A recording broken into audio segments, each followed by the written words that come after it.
Hello and welcome to 360 Gamercast, episode 746 for Tuesday, the 26th of August, 2025. I'm your host, Mark Webb, Gamertag, Pearson ID, Steam ID, Webby 360G, and joining me today is... It's Graham, or GMOX14. Hello, it's Mr. Peebs again. Gamertag Pitbull Peebs, Trophy Whore Extraordinaire. Love it. And Old Faithful Sensei Switch. Beautiful. Lovely to have Peebs back, and obviously Graham as well. Darren is there every week anyway, so it's great. So yeah, you just won't let me out the dungeon, mate. No, mate, that's it. I need Mr. Old Reliable. I'll be talking to myself. Yeah, you'd be screwed without old Darren, wouldn't you? I would be, mate. I'd still go on. I'd just do a solo cast, and then people would be bored to tears. The Final Fantasy cast. Oh, dear. That's one way to lose listeners. Oh, Shots fired. Boom. I like it. Yes. Okay, well, it's been an exciting week. Obviously, we're recording a day later because it's been bank holiday weekend. We've all been busy. Peebs hasn't stopped drinking. I haven't stopped spending time with the children and going to the cinema. Graham and Darren, I don't know what they get up to in their spare time. But Wanking. yeah, but that's only 2 minutes out your day, isn't it? So what do you do the rest of the day? Oh, dear. Oh, dear. I need to give a big shout out, actually, to Cinema Dan before we get going, because he hooked me up because he works for Cineworld. He got me a deal on that, on the unlimited card. Oh, nice.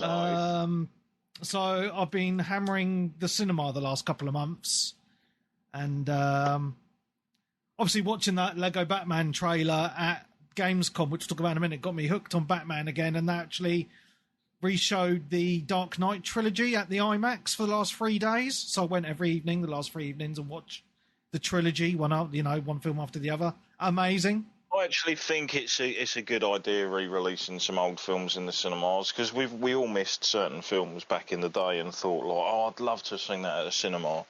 Oh, yeah. One of those for me was Inception, and I watched that at the IMAX on Tuesday, I think it was. Tuesday, Nice. Wednesday, and that was fucking awesome as well, yeah. So I'm getting my money's worth at the minute, because I'm going all the time. So, and then next week I'm doing all the Conjuring films, and then on the fourth day it's the new film. So, Oh, yeah, I like them. They're the one with the Annabelle doll, aren't they? Loosely based on a true story, isn't it, about that couple? They were like Paranormal investigators, I think. Yeah, investigators, yeah. So, Although the films are probably a little bit far-fetched, but... well, it's good fun. It's good fun to watch. Yeah, I like them. Yeah. So that's cool. What else do I need to do before we start? Shout out to all the All Access patrons, John Smith, Philip, Thompson, thank you very much. And the Discord people who are boosting the Discord, that would be Darkest Frost, Off to Pace, and Brooksy79. Thank you very much for boosting the Discord channel. And if you are in the Discord, make sure you tag the 360G tag and represent us in all your other Discord groups if you're cool enough. Okay, cool. Okay, well, let's get into it. We've already touched on Batman then, so let's get into that. We had Gamescom, and there was actually an Xbox show as well this past week. We'll touch on that after we talked about Gamescom. Obviously, I'm not going to go in order, but one of the highlights of the show for me was Lego Batman, which I was not expecting this at all. They did a very good job of keeping this a secret, I think. Yeah, I didn't know about it. I mean, to be honest, I've personally burnt out on the Lego sort of games a bit, because they brought out loads, obviously, on the 360. The Lego Star Wars, they were great. And then Lego Indiana Jones, and then I think Lego Lord of the Rings was kind of where I tapped out. Yeah. I was just like, that's enough of that for now. Yeah. Well, what I like about this one is it's called The Legacy of the Dark Knight, so it's a bit more... I know it's Lego, but it seems a little bit more adult themed, if that makes sense, a bit more dark and gritty. And when I watch some gameplay of this, IGN have got a 30-minute gameplay video up on their channel. it looks exactly like the combat that we had in the Arkham games, like in Arkham Asylum and what was the other one, Arkham City. Look, so it's basically just like that kind of Arkham Batman, but in Lego form.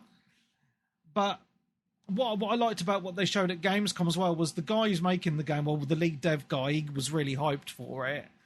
But looking into it, obviously because it's Lego, and it's a big sprawling, it's the city of Arkham. One, the graphics look amazing, the lighting and that looks stunning. But because it's Lego, obviously it doesn't have to take itself super serious. There's a lot of customization. So there was a nugget where he said, you can choose various different outfits for Batman, going from the original classic camp outfits, obviously up to the dark and gritty ones. But also, you can choose from any of the Batmobiles from all of the from a lot of the comics and movies. So you don't. It even got like the proper original. Yeah, like apparently so. Series. Wow. Yeah. So I think that's pretty cool, man. That you can have all that customization. So yeah, I'm really excited for it because all the voice acting sounds really good. They've got a couple of famous voice actors in it as well, apparently. Not really sure on the names off the top of my head, but one of them's I can't remember the name of the guy. Collie loves him, and he's got like, the guy from What We Do in the Shadows. Oh, is he the Bane actor? The Bane voice actor? Yeah. Oh, Matt Berry. Yes. Yeah, that's it. Yeah. Yes, that's it. Yeah. So it looks like that they've put a lot of love into this game, and it really shines through. I think in the trailer, and obviously from what the gameplay we've seen, and what the dev guy was saying as well. So, yeah, man, I'm really excited for this. I really am. So, the release date on it, or it just says 2026. I think, yeah. There's nothing else, but it can't be. I mean, I'm going to guess maybe early 2026 because obviously they've got gameplay out there already, like half-an-hour gameplay videos and stuff, which kind of means it's at least a really decent way through, right? In my opinion. So, yeah, man, I'm really excited for this. I do like me some Batman. So that's really good. And just touch on that, I'm actually this week just touching to a game I've been playing. Might as well talk about it now because it's Batman inspired. I'm replaying Batman Arkham Asylum at the minute on the Steam Deck, and it's all come from obviously getting excited for the Lego game, but also watching the movies. This game came out fucking years ago. I can't remember. I said, what year did it come out? I can't fucking remember now. It was a long time ago, wasn't it? Was it a 360 game or it was a 360 game? Yeah. Yeah. It came out 2009. Yeah, August. Yeah. And what's quite surprising about this, for me, is how well it holds up, not just in terms of graphics, but just gameplay and really gritty storyline. Because it's very dark. Like the Arkham games are quite dark, and there's a lot of like things happening, like things that are said by enemies, etc., which I just don't think they would do in games today. They're a bit on the edge, if you know what I mean. And it kind of makes me sad in a way that I think, we're at a point in today's gaming landscape where a dark and gritty game like Arkham Asylum is in my mind of a game that wouldn't be made today for some of those reasons. Mm. Because, as I say, like I'm playing it on my Steam Deck, so obviously it's a small screen, but it still looks absolutely fantastic. I did play it for about 20 minutes on my PC just to compare the difference, and it still holds up very, very well. And I do think a lot of 360 games do hold up very well in the graphical department anyway, because I don't think we've moved on shitloads from then anyway, to be honest, especially in certain games. But what I really like about Arkham Asylum, and something that I've forgotten about because it's been a long time, was just how alive the world feels. Because pretty much everywhere you're going, I mean, you are kind of funneled on where to go, but the Joker's always talking to you, and there's a lot of dialogue in this game from a lot of characters, but especially the Joker, and it makes you feel like you're actually he's there and you're there. Like, it makes the world feel more real. And the combat holds up so good because like you're pressing the X button to punch and you're pressing the Y button to counter and parry, and it becomes quite engaging the way that fighting happens because you're always watching out for those little arrows coming above the people's heads or when you meant to press the Y button to parry, and it's just really addictive. There's some really good boss fights in there as well. Lots of different characters. We've got the Joker, Poison Ivy, Bane, and various others. And as I say, it's not campy Batman. It's very dark and gritty Batman, kind of like the Dark Knight movies, and I really enjoy that.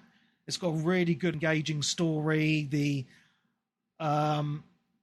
island, it's not massive, but it feels very, like, even by today's standard, feels very filled in, very alive. There's a lot of content in there. And, it's that extra content as well. You find yourself, because of the the Riddler challenges, you've got to find the little Riddler things. You remember that? Yeah, like, you find yourself just spending quite a bit of time just exploring the areas just to try and see if there's a trophy somewhere. And even when you find a trophy, like, the Riddler will talk to you on the radio and give you, like, some funny one-liner. It's just a very in-depth, well-realised game, I think. And, it's one of those Xbox 360 games which I think is a true gem of that generation, probably one of the greatest generations in video games, to be honest. And it just makes me sad that they lost their way with their latest game. What was that called? Just Suicide Squad, wasn't it? Yeah, Suicide Squad. Yeah. Suicide. Like, they took the name literally. Mm. Yeah, they've gone now, haven't they? Yeah, it's a shame, man. They're still going. The game just, I don't think, is like going to be continued to be supported. Is it? I thought they fired lots of people in the studio. Possibly. Yeah, but they could have just been extra people that they had working on it. Like, to be fair. And I think that's really sad. Yeah, it is. Because, like, you go back to these games, like, obviously that, and you got, the Arkham City one, and then what was the third one called? Arkham... I can't fucking remember now. Arkham Knight. Arkham Knight. No, Origins was a prequel made by another company. That was the third one, wasn't it? That was the fourth. Yeah, that was made by... I can't remember who made that one, actually. It wasn't... I can't remember. I do have it on Steam. Just give me a moment. Arkham Origins. Let's go to the store page and have a look, shall we? Developer Splash Damage. Right. Yeah. So, you had Batman Arkham Knight. Oh, that's right. So you had... Arkham Knight, Arkham City. Yeah. Yeah, so you had Arkham Asylum was the first one, then Arkham City, and then Arkham Knight was the kind of the third one in that trilogy. There was a few other little smaller games in between them, but those were kind of the three main games, weren't they? So I'm gonna finish Arkham Asylum because I'm actually quite a way through it. I'm about 8 hours in. I've been hammering it on the Steam Deck this week, just sitting on the sofa and just really having a great time on it. And then I'm going to go to City afterwards because I remember absolutely loving that. But thank you very much for subscribing again, Clarky. I think so. I think it just goes to show, this is what I'm trying to get to. Sometimes it just goes to show it's worth revisiting some of these older titles because they still, as I say, they still hold up really well by today's standard. And it's been... This is why... Yeah, I was going to say, this is why a lot of games we've always said, like, if you're going to remake games, you don't have to change the gameplay, just update the visuals. Yeah. Like the gameplay of some of these older titles, it was already there, it was already tight and fantastic. Yeah. Yeah, I mean, the gameplay on this is so fun. It really is. Because you've got the, obviously that detective mode, which it brings up like a different view, like he's got something on his lenses and you follow trails and things like that as well for different things. And yeah, I think, as I say, because it's been such a long time since I originally played it, I think in 2009 I was renting games through Boomerang back then, so it was one of those games I rented, banged out, and kind smashed smashed out it in fucking 8 hours. Yeah, and then it's kind of forgotten about because I moved on to the next thing. Whereas I own it because I bought the trilogy on Steam ages ago, about a year or so ago, wanting to play but never got round to it. And I thought, you know what, I'm actually going to do it now, and I'm taking my time with it a bit more, and I'm just fucking loving it. It's such a good game, man. And as I say, definitely worth revisiting some older titles if you have the time. I still remember playing that demo when it was released on the 360, and they brought a demo out, and I was in a party with a load of people I used to play Ghost Recon with and stuff at the time. Yeah. And people coming in and going, "Oh, you're playing that Arkham demo. What do you think of it?" And I was like, "Honestly, this is fucking amazing." And they're like, "I know, right?" Because none of us thought it was going to be any good. Yeah. Because we just thought, "Oh, here we go, another superhero game." Yeah. But then it's like when you played it and you first got that combat, which is now almost a standard for games like that. Yeah. It's just kind of incredible. Yeah, but also what I like about it as well is the gadgets, because you only start off with your Batarang, but as you play through the game, you get more gadgets. Like you get the exploding and you gel. go back to old areas. Yeah, that's it. You go back to old areas because you get I'm quite late on in the game. I think I might have all the gadgets now. I've got the zip line thing, so I know I can remember areas earlier in the game where I can go and collect. Where I know, I can get that Riddler trophy now because I've got this gadget and now I can get there. Whereas at the time I was thinking, how the fuck do I get over there? You know, it's really well designed. The actual island itself, it's really well done. I think, and again, it's that era of games where I think maybe because of the limitations of the hardware of the time, the devs put more thought and emphasis on the actual design of the area. It's like you think of the original Dark Souls as a prime example of a game from that era as well. Like the way the world is designed, so intricate, so well done. Like this is another one of those games. It's just everything's just joined together so well, and it just nothing. You don't feel bored exploring the island at all. I'm just loving it. We even talked about the another game that obviously created an entire aesthetic due to the limitations of the time, and that was Silent Hill, wasn't it? Yeah, that's it with the fog. Because it didn't have enough power to render everything. They were like, well, we'll cover it all in fog. Yeah. And that became like an absolute staple of the series. Yeah. 100%.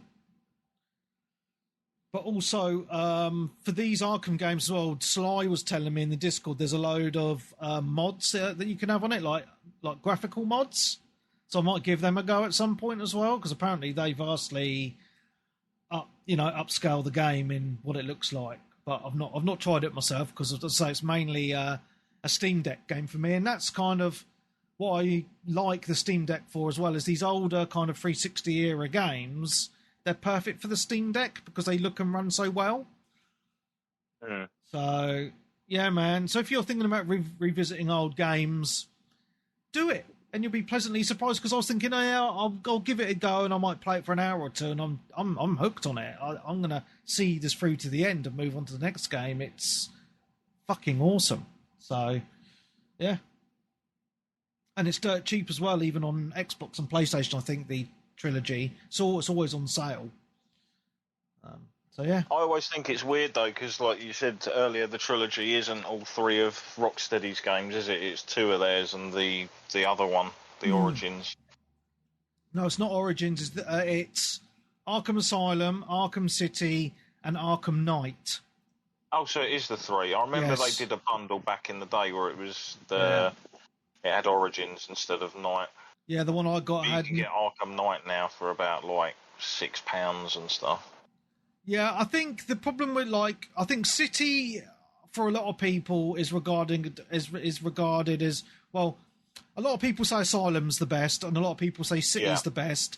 Knight is never in that conversation, and I don't really remember it that well. But what Nick said to me in our WhatsApp group earlier in the week kind of made me think back. Apparently, there's a lot of tank mission. Well, not tank missions in your vehicle. Like kind of tanky missions, but it's like kind of vehicle stealth missions, and I don't think that went down too well at the time, which kind of put a lot of people off, which is why City, I think, is regarded as I think City's The- got a the load stuff of that- weird little Easter eggs and stuff as well, because I still remember one of the things was visiting Calendar Man during Right. certain days of the year.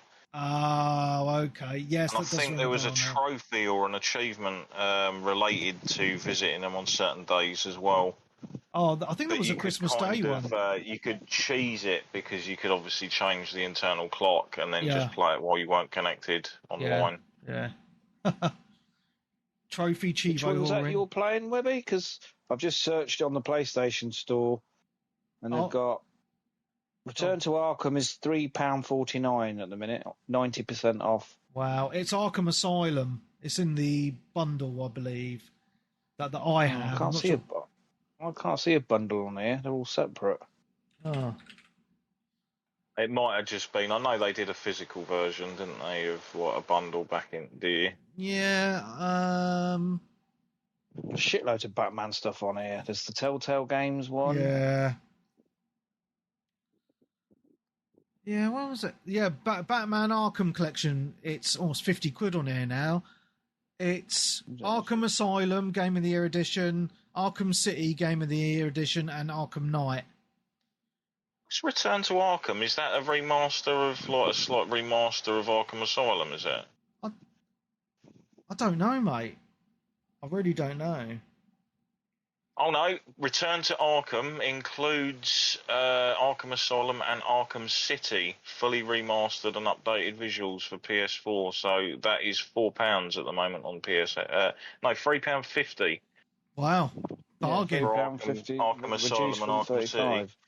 Yeah, I'd grab that, Peebs. Even if you don't play it, it's a price of not even the price of a pint. No. Well, Clarky's that's just got all of them included. It's just got the first two, so that's Arkham Knight and Arkham City. Well, Clarky's just said that Batman VR is good as well, if you have a VR headset. Oh, yeah, that's on there. Yeah, it was on the VR1, isn't it? It's not VR2 compatible, which is... Yeah, so this is what I've got. If you look at my screen, it's called the Batman Arkham Collection. And I believe I picked that up on CD keys, donkey, at least a year ago, and it was really cheap. I think I've also got it on the Xbox. Yeah, Arkham Collection is $9.99 on Steam. On Xbox, the Arkham Collection on CD keys is £8.19. So, anyway, that's enough about Batman. Anyway, you'll hear me talk about it again next week. Shall we talk about some more Gamescom? Yeah. Do it. Right, okay. So, pre-show stuff then. This is a game that some people got excited about. Bubsy the Cat Remaster. It's called Bubsy 4D. Next. Yeah, right. Don't you remember Well, this Bubsy is the to- Cat? Yeah, I still remember Bubsy. Like on the he appeared during the days of like Zool and a few other sort of characters back in the day, Mega Drive era. Yeah. Etc. And Bubsy 3D, wasn't that like regarded as being like one of the worst games ever made? Oh, Like, it was up dear. there, like Superman 64. Yes, it was. Wow. So this isn't a remake, it's a new one. 4D, yeah, Bubsy 4D. Yeah. It looks interesting. Yeah, it looks okay. It looks like it was made for a sensible budget, we'll say. Yeah. Because it's not going to exactly sell gangbusters, is it? No. But no, I just I highlight that because I remembered the name from like the Super Nintendo days. So yeah. Another game with the pre-show which I thought looked quite interesting was Battlestar Galactica: Scattered Hopes.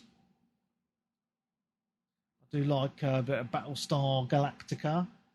I wasn't really sure. It's kind of like not an RTS, but kind of like an RTS in space, if that makes sense. You build your empire in space, you know, kind of like Age of Empires in space. You know, you build your forces and you go to war, if that makes sense. Yeah, looks interesting. Yeah. Well, that looks pretty cool. And then another game I thought looked quite interesting. And I'm probably going to skip a few games, and I'm going to have a look in the background when you guys walk in. Outlaws Remastered. Now, when I first saw this, I was like, what is this game? And then I have vague memories of the original Outlaws on PC from the 90s. Oh, so it's a proper ancient. Yeah. And if you look at the remaster, it looks like it's like Doom, but in a Western style. But it just like... Oh, yeah. I remember in the gameplay that they showed. Yeah. Like, he couldn't hit the fucking barnside door, mate. Like, if he doesn't even shoot a single person, I think he misses with every shot. I was just like, what? You could have showed it off a little bit better than that. Yeah. But... Yeah. Yeah, I know the one you're on about. I think I actually played this. I'm sure I did the original back in the day. But, yeah, look, I mean, it's not a game I'll buy, but I just thought it looked interesting that they're remastering a ancient old game.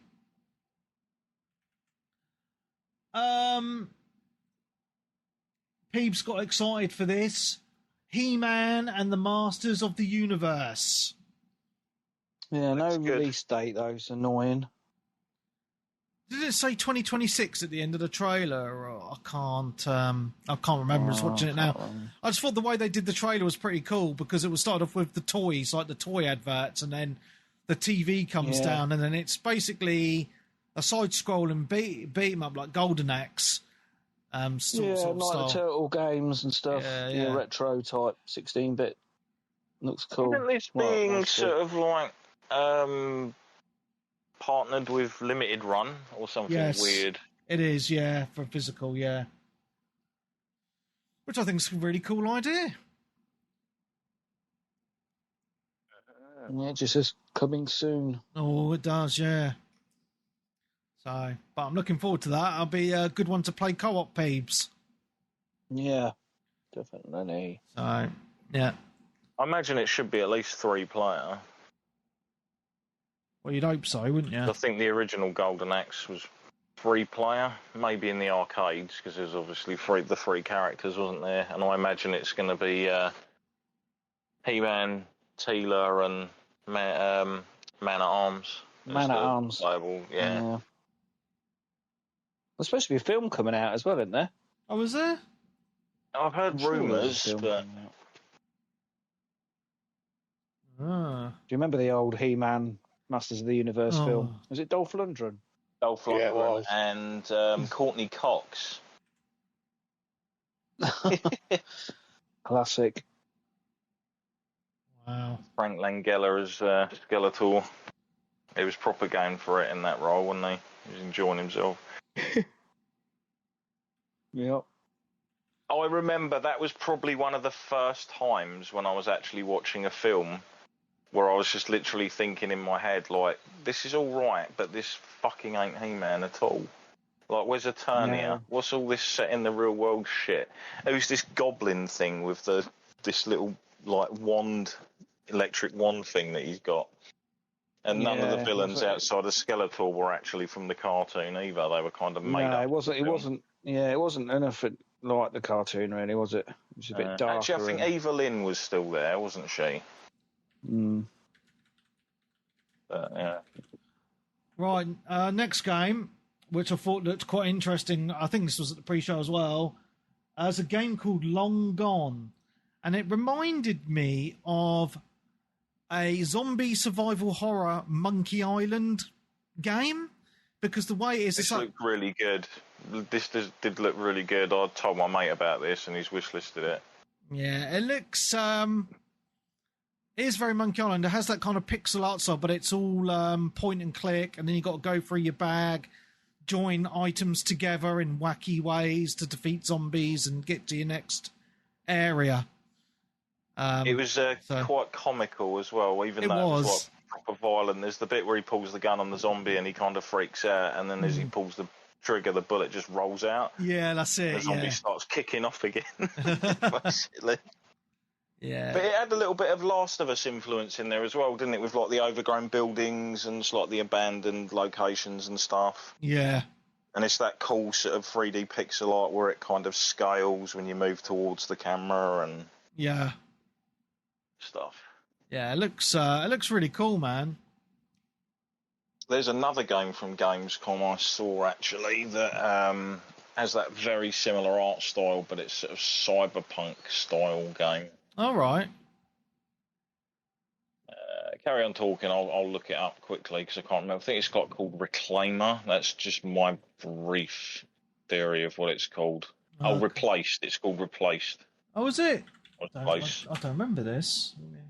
Yeah, it's sort of like a cyberpunk pixel sort of inspired game. I haven't really seen too much of the gameplay to know if it's like a beat 'em up, a shooting game, or like a story focused game.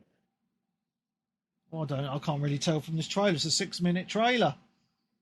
Oh, right, no, there's a 6-minute development diary thing about it. Okay. Where he's basically like, it's the head developer talking about the game and stuff. Okay. Cool. But yeah, that's another one to keep an eye on as well. Nice. There's that one you said about The Day Gone or whatever it is. The long gone. Yeah. Oh, that's it. The next game is Valor Mortis. I thought this looked incredible. What was it? I can't. I was really gutted it wasn't shown at the main show. This was like a pre-show game, and I'm like, what the hell? Like, some of the stuff you had on in the actual main show, I'm like, eh. And then when they showed that trailer, where it's like obviously set during like a French Civil War or something, isn't it? Kind of timeline. Really sure. It's like old style war times. Yeah, with single shot muskets sort of thing. Yeah, like the old Napoleonic sort of period. Yeah. But yeah, you've got like that sort of big knight character that ends up like mutating into some sort of like weird creature, and it's like a first person like hack and slash. Yes. And I've seen like parts of gameplay as well, because there's been like bits that they've shown of this at Gamescom where people played it for a little while, and you get like Bioshocky powers and stuff as well. Oh. So you can get like flame things in your hands and stuff, as well as like being able to counter an attack with your sword and like wear them down with parries for finishing moves, etc. Nice. Looks really good and really sort of fast-paced and nice and smooth. This is definitely one I've kind of got my eye on, and I'd never heard of it before Gamescom. No, I hadn't heard of it either. It looks quite gory at times as well, and oh yeah, I'm just watching the trailer again now. Yeah, it's wow. Yeah, looks interesting. Oh yeah, it does look good. Join the playtest. Wishlist now. Valor Mortis. Everything was like wishlist. Oh, no.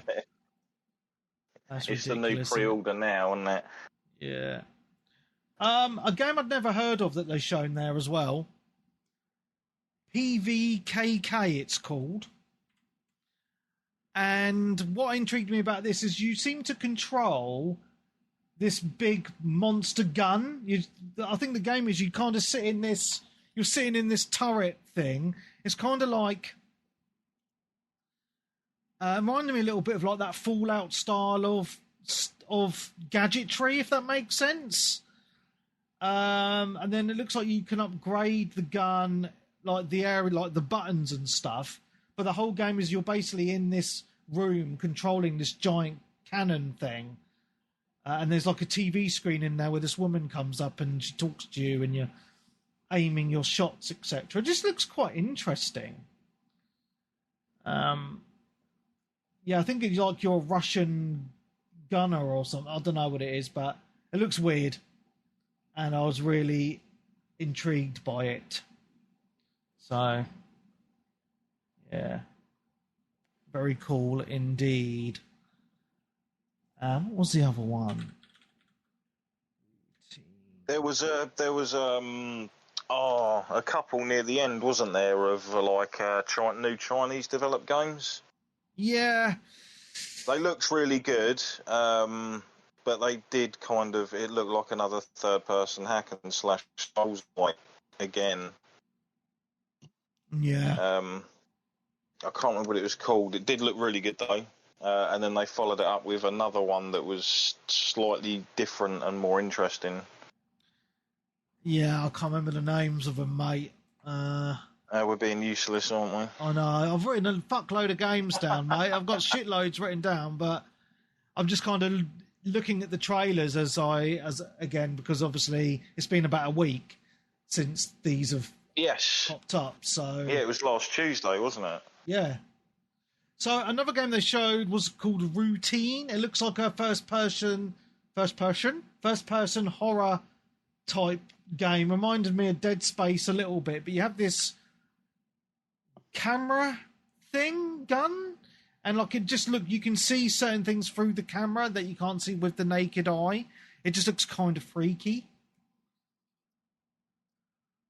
Yeah, it's kind of like Dead Space in first person. It kind of reminded me of, and it's just the way the graphics and the sound and what they showed on the short trailer. It just looked pretty fucked up to me. Yeah, and I really liked that camera because they're looking down. He's looking down a dark corridor, on the trailer now. But then he's pointing the camera down there and taking photos with it, and you can kind of with the flash see a bit more.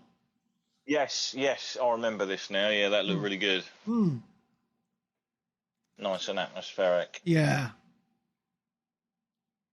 It's annoying though. They never put any release dates on any of these games. I know, mate. I think they're afraid to now, because of so many games, especially during the COVID pandemic, just missing their release dates. Yeah, that says coming late 2025. So yeah. Too far away. Yeah. Oh, Game Pass as well, by the looks of it. Yeah. Oh, look. Ideally, play it you'd day kind one of want of it. Xbox. Oh, fucking hell. You don't have Game Pass You have anymore. to re-sign, Peebs. Is it an Xbox exclusive then? I don't think so. There's no, maybe no not. PlayStation signs on there though. Just Steam and Xbox. That's it. Maybe it is. We'll find out.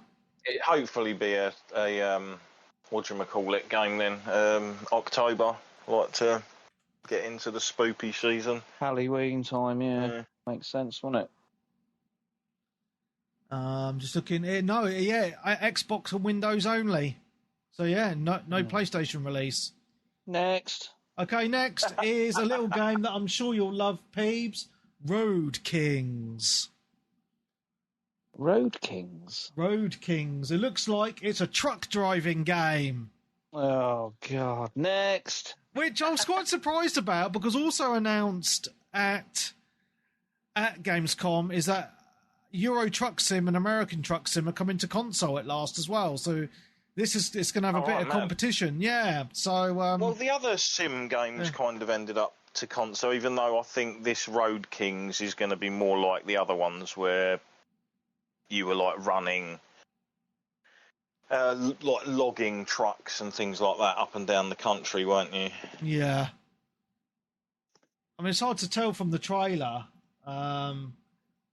You're just driving your truck. Coming next year, Focus Entertainment. I mean, Focus are definitely branching out. They've got some pretty interesting stuff coming out soon. They're the developers who obviously did Space Marine 2. They also working on the new Turok reboot or game that's apparently due out at some point soon. They're working on another game that you'll probably mention a bit later on. That one as well. Yeah. So they're being a bit busy as of late. Yeah. All right, let's move. Obviously, they did World War Z, etc. Hence, the swarm tech that they're using in a lot of their games. Yeah. Right. Next one, then. I want to know your opinions on this, especially Peebs. Is Black Ops 7. Talk to me. What did you think of the Black Ops 7 trailer? You must have watched it. I haven't really watched it, to be honest. I've seen a few clippets and stuff, but it just looks like more Call of Duty, doesn't it? It's I don't know why they keep going down with the Black Ops 7. Why are they still calling it Black Ops? Why can't they just think of something different now? Because it's tied into the whole Wood story, I'm guessing, still. Oh. Well, can I give my opinion? And it's going to be... I know you're going to say it, Webby, because you're a Battlefield fanboy now. No, I'm actually... Anything to besmirch the Call of Duty. Well, actually, this is what I was going to say, right? I'm actually quite interested in playing the campaign because the Call of Duty campaigns I always enjoy. It's kind of like your action movie of the year that you want to watch, right? Yeah. But multiplayer-wise, I'm actually quite surprised that they're going the route they're going because when they tried this before, and this is what with the jetpacks and wall running, etc., with a previous COD, the COD fans all were up in arms about it, and it wasn't received very well. And they're going back to it. And I know we're all missing Titanfall, so it might be one of the reasons. But yeah, it's got wall running and jetpacks. So I don't know, man. I think that's put a lot of people off. So yeah, I'm not excited for the multiplayer at all for this one. But campaign, yeah, I'll give the campaign a go. It'll be on Game Pass, right? So it looks very weird, like the campaign. It's like they're all under the influence of like Scarecrow's like mind drug or something. Yeah. There's a lot of fucked up levels by the looks of it, with wacky and out there kind of Inception style levels, Thing is, Webby, you're quick to forget. Last Christmas, we spent ages on Call of Duty multiplayer. Yeah, we had a good time. You was really enjoying it, and I know you've dropped off it now, but I think you've forgotten how much you was enjoying it. See, like I was having fun with it. I'm not going to lie about that, and you all know I was having fun with it. But I've always had a problem with the skins, and I think they've just hit another level in this year, especially with the skins, like cartoon characters running around, Nicki Minaj running around, Beavis and Butthead running around, and I'm just like, oh, Jesus, man. It's just gotten to... Especially when you're playing Warzone, I feel like I'm just playing Fortnite reskinned, Come on, it's miles better than Fortnite. I mean, it is exactly like Fortnite, man, apart from you in first person. The skins are, I mean, they are a bit annoying, but some of them are really well done. Some of the real good ones, but yeah, sometimes like the Beavis and Butthead was probably taking it to a new level.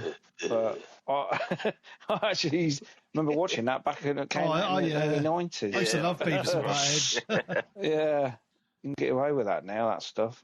And I'm not going to, COD does have a fun gameplay mechanic. I'm not going to lie about that. But the problem is, right, if you look back to what COD was, it's never been realistic in the gameplay, but it's always been kind of serious-ish army men, like Soap McTavish and all that, and the multiplayer was always like, they look like army men. And it's hit a point where it just looks silly now, and that's really my main complaint about it, to be honest. It's just over-the-top silly skins. If there was a toggle in the options... Disable the skins of other players, that's all they need to do, I think, to satisfy people. Yeah, I'd be happy with that. Because the actual multiplayer itself, and I'm not talking about Warzone... Yeah, the actual gameplay and the shooting is... There's not many games better. Yeah, it's very spot on, yeah. And the COD before this one as well, the maps the one before that, was it Modern Warfare 2? The maps were really good on the multiplayer, then they had a miss year, and then this year, the one before the new one's coming out, the maps are pretty good for the normal multiplayer, and I did enjoy it. But I'm just, I know you just play Warzone with Colin Peebs, and I'm just kind of... Yeah. Oh, I don't know, I'm kind of had enough of that now, you know what I mean? But... yeah, it's just the skins and the constant season passes, and I can't be arsed. And I do have a feeling that Battlefield will outshine it this year, which will be the first time in many, many years that a Battlefield has outshone a COD.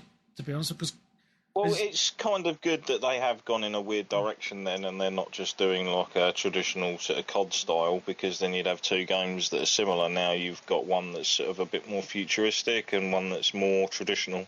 yeah, for sure. But apparently, like someone was saying in the Discord chat that there's an end game thing in the new COD that's 30 players or something, and that looks quite interesting. So there is a couple of other modes that do look quite interesting in it. Like a survival mode. I mean, they're bringing back. They showed near the end, didn't they? COD Zombies is back. Black Ops Arcade is back, which is like the top-down twin-stick shooter. Yeah. Zombie sort of mode. About that, Yeah, they were good fun. They were. Hmm.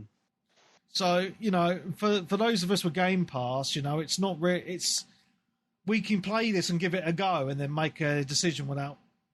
As long as you've got like half a terabyte of free space. Well, that is the issue, probably. Isn't it? Yeah. That is the issue. That's the only thing with me going on to PlayStation is obviously I don't get them on the pass anymore. I mean, I've still got my Xbox. I can still subscribe for a month or two just to play it. But I never finished the last campaign. That's the first COD campaign I haven't finished. Wow. I thought it was really good, the last one, the campaign. Yeah, you had like the house hub, didn't you? And you could go back to the house and stuff. Yeah, it was good. It was good. So it's not all negative, but they just need to stop with the skins. The problem is it's making them too much fucking money. People complaining and saying, this is the year when COD's going to lose the crown. Probably won't. It'll sell gangbusters. They say that every Battlefield that comes out. Exactly. Well, 2042 didn't do very well anyway, did it? And what was the one before that? Was it 1? 5. I can't fucking remember now. 5? Yeah, it was 5, I think. I've got 1, I didn't get 5. Because I don't think they've done well since Battlefield 4, really, sales-wise. I think 1 did pretty decent. It did okay, but shitty servers on launch, shocking. But, I'm really excited for 6. I think, as I said about a week or two ago, I think it's the most I've ever played a beta in my life. I've put over 30 hours into that beta. I just couldn't stop playing it. Just had such a fun time on it. And that's, for me, is a really positive thing. Well, yeah, I mean, it did get a lot of... It's the first time I played with quite a few people in a long time. Yeah. When it comes out, it'll be interesting to see. I think a lot of people are going to get it, but it's whether people stay on it and how long for. That'll be the interesting. Yeah, I think hopefully. I think the good thing is on that though, Peebs, is if you've got Game Pass, you get a 10-hour trial on it. Right. So obviously there'll be people that'll play the trial, and then that'll make their decision for them, right? So, so that's. I know I'm going to buy it anyway. Yeah, I think I'll be getting it. Right, let's move on. Clarky's just said that they added a new map to 2042, Iwo Jima, which I've played, because they're doing like a whole free season pass to get ready for 6, and you get unlocks for 6 while playing it as well, and that's actually pretty fun as well. Yeah, I'm actually just switched it on. Nice. I downloaded it after a little Battlefield fix on the beta. And I thought, I never really played it, so I thought, I'll download it and put it on. It sometimes struggles to find some games, I've noticed. I don't know if there's that many people still playing it. Maybe not. You need to enable crossplay, probably. But I still can get into them. There's a bit of a queue, but yeah. Speaking of which, did you guys hear? Loads of people moaned about the new Battlefield having that anti-cheat thing or something. Yeah. In it, apparently, they released some statistics that they discovered, over it's either 30,000 or 300,000 accounts using aimbots. Fucking hell! Cheating bastards. So you can kind of see why they do it. Yeah. Well, also they're changing the movement mechanics for the full release as well, because there's this thing about gamers doing this fast movement. I can't remember what it's called, but moving really quick. COD shuffle. Or whatever it's called, the COD Twitch or whatever it's called. Right. And sort of changing the mechanics to kind of stop Battlefield that. isn't a Twitch shooter. No, it's COD not. is a No, Twitch shooter. that's it. Yeah. Battlefield was always a bit more militaristic. Like, it was still arcadey, but Well, because some of the videos I've seen on YouTube, like some of the people's movements, it's just like watching someone play COD. You know, that really fast twitching they do on the screen, it gives you a headache when you're watching it. That might not be a good sign then for you, mate. No, so they're getting rid of that. That's what I'm saying. Because the feedback they've got from the beta was about that, and they're changing the movements to kind of eliminate it, which is good that they've taken the feedback seriously from the community. Maybe it's the time for games companies to actually, listen to their customers for once instead of berate them. Yes, because that always seemed to work really well. Yes. Cool. Okay. Next game, I didn't even know this was being made either, and I still haven't finished the original. Lords of the Fallen 2. Which I still need to finish with D-Twin is the original. Kind of fell off that. So, so I was quite shocked to see that's been made, and I've got quite high hopes for this because the original, after they did that 2.0 update, it's a fantastic game, the original, so I don't know. Originally, when I saw this trailer, I think I was in party with you, wasn't I? Yeah, when you watched were. it, and I was like, it's going to be like a Lords of the Fallen Night Reign spin-off, where it's like a multiplayer thing where you go in with other people and you have a time limit. And it's like, oh no, it's just a flat-out sequel. Yeah. Coming next year, there's no solid date on it. I reckon it should be late next year. It's a end of the year type of game. I don't think there's any reason to sort of rush into it. No. Especially with its gothic horror roots, I suppose. It's going to be better off towards that sort of autumn sort of release. Yeah. So that looks cool. We already talked about Batman Lego. That was on my list next. I don't know how many people are excited for this. I've not played any of these, but Warhammer Dawn of War 4. I know obviously the PC gaming community is quite excited for this, and obviously Warhammer fans, but I've never played any of these games. It's kind of like... I haven't, because they're PC only, but I know someone who's got a PC and he's ecstatic for this. It's like you build up your armies kind of, not Civilization style. It's on RTS, basically. Yeah. So you build up. I believe there's only 4 factions in this one, but they usually add a ton. I think it's like the Space Marines, Space Orcs, Necrons, and possibly Eldar. You'd imagine it'd be Eldar. But they usually support these games with a lot of content going forwards as well. Yeah. And they're hugely popular. Yeah. Yeah, man. So I'd mention that while we're here, because obviously people will be interested in that one. A game that I think you're interested in, Mr. Darren, is Onimusha Way of the Sword. Yes. What kind of game is this? Is this like a Souls? Well, people calling it a Souls type, but it's not, is it? People always... It was just basically when the Onimusha series came out, they were kind of like... Nick put it best when he was in chat. They're kind of like a mythical demonic samurai sort of Resident Evil type of game. Like the fixed camera angles and the sort of combat. Right. Very sort of tanky. And then they developed into sort of more sort of quick, faster paced as the series went on. I think they went up to 4. Was maybe the last one I played, 3 or 4. I know 3 had Jean Reno in it. Okay. But they've always kind of gone with using like actual named actors and stuff as well. Right. It looks good though, mate. It does look good. Looks very, very polished. I think it's going to do pretty well for them.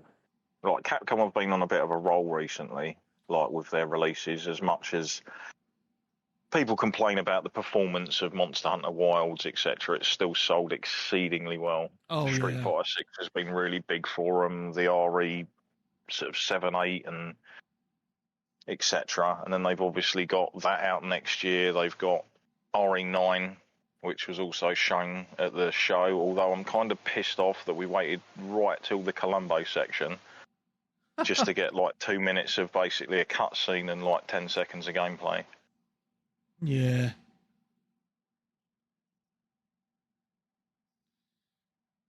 Sorry, I'm just looking. They're probably saving the best of that for the demo that they had playable there for the attendees. Yeah. Which will no doubt get released to everyone at some point closer to the release date. Yeah. Just trying to, because I've. Okay. So I'm just looking at some other games just in the background. I'm just trying to. I'm going to miss. I can mention one game that always caught me off guard because it was completely weird. Yeah. Toxic Commando. That's literally the game I had on my screen a second ago because I was thinking, do I want to talk about that or not? I don't know. That's what I was umming and ahhing about. Yeah. Yeah, this is the other Saber Interactive game. Yeah. So at first they were like, oh, it's like the Toxic Avengers, and I thought it was a Toxic Avengers game. And then when it started, I was like, this just looks like a first-person manic, like, sort of zombie shooter. But it did look really well done. Yeah, well, you like them games anyway, don't you? Like World War Z and stuff like that. So yeah. Well, you just jump in with a load of mates and F shit up, don't you? So yeah. Nice. Yeah, that's why I couldn't find it when I told my mate to look it up on Steam because I said, "Oh, it's called Toxic Avenger," and he looked and there was nothing there. And that's why, because it was Toxic Commando. Oh dear.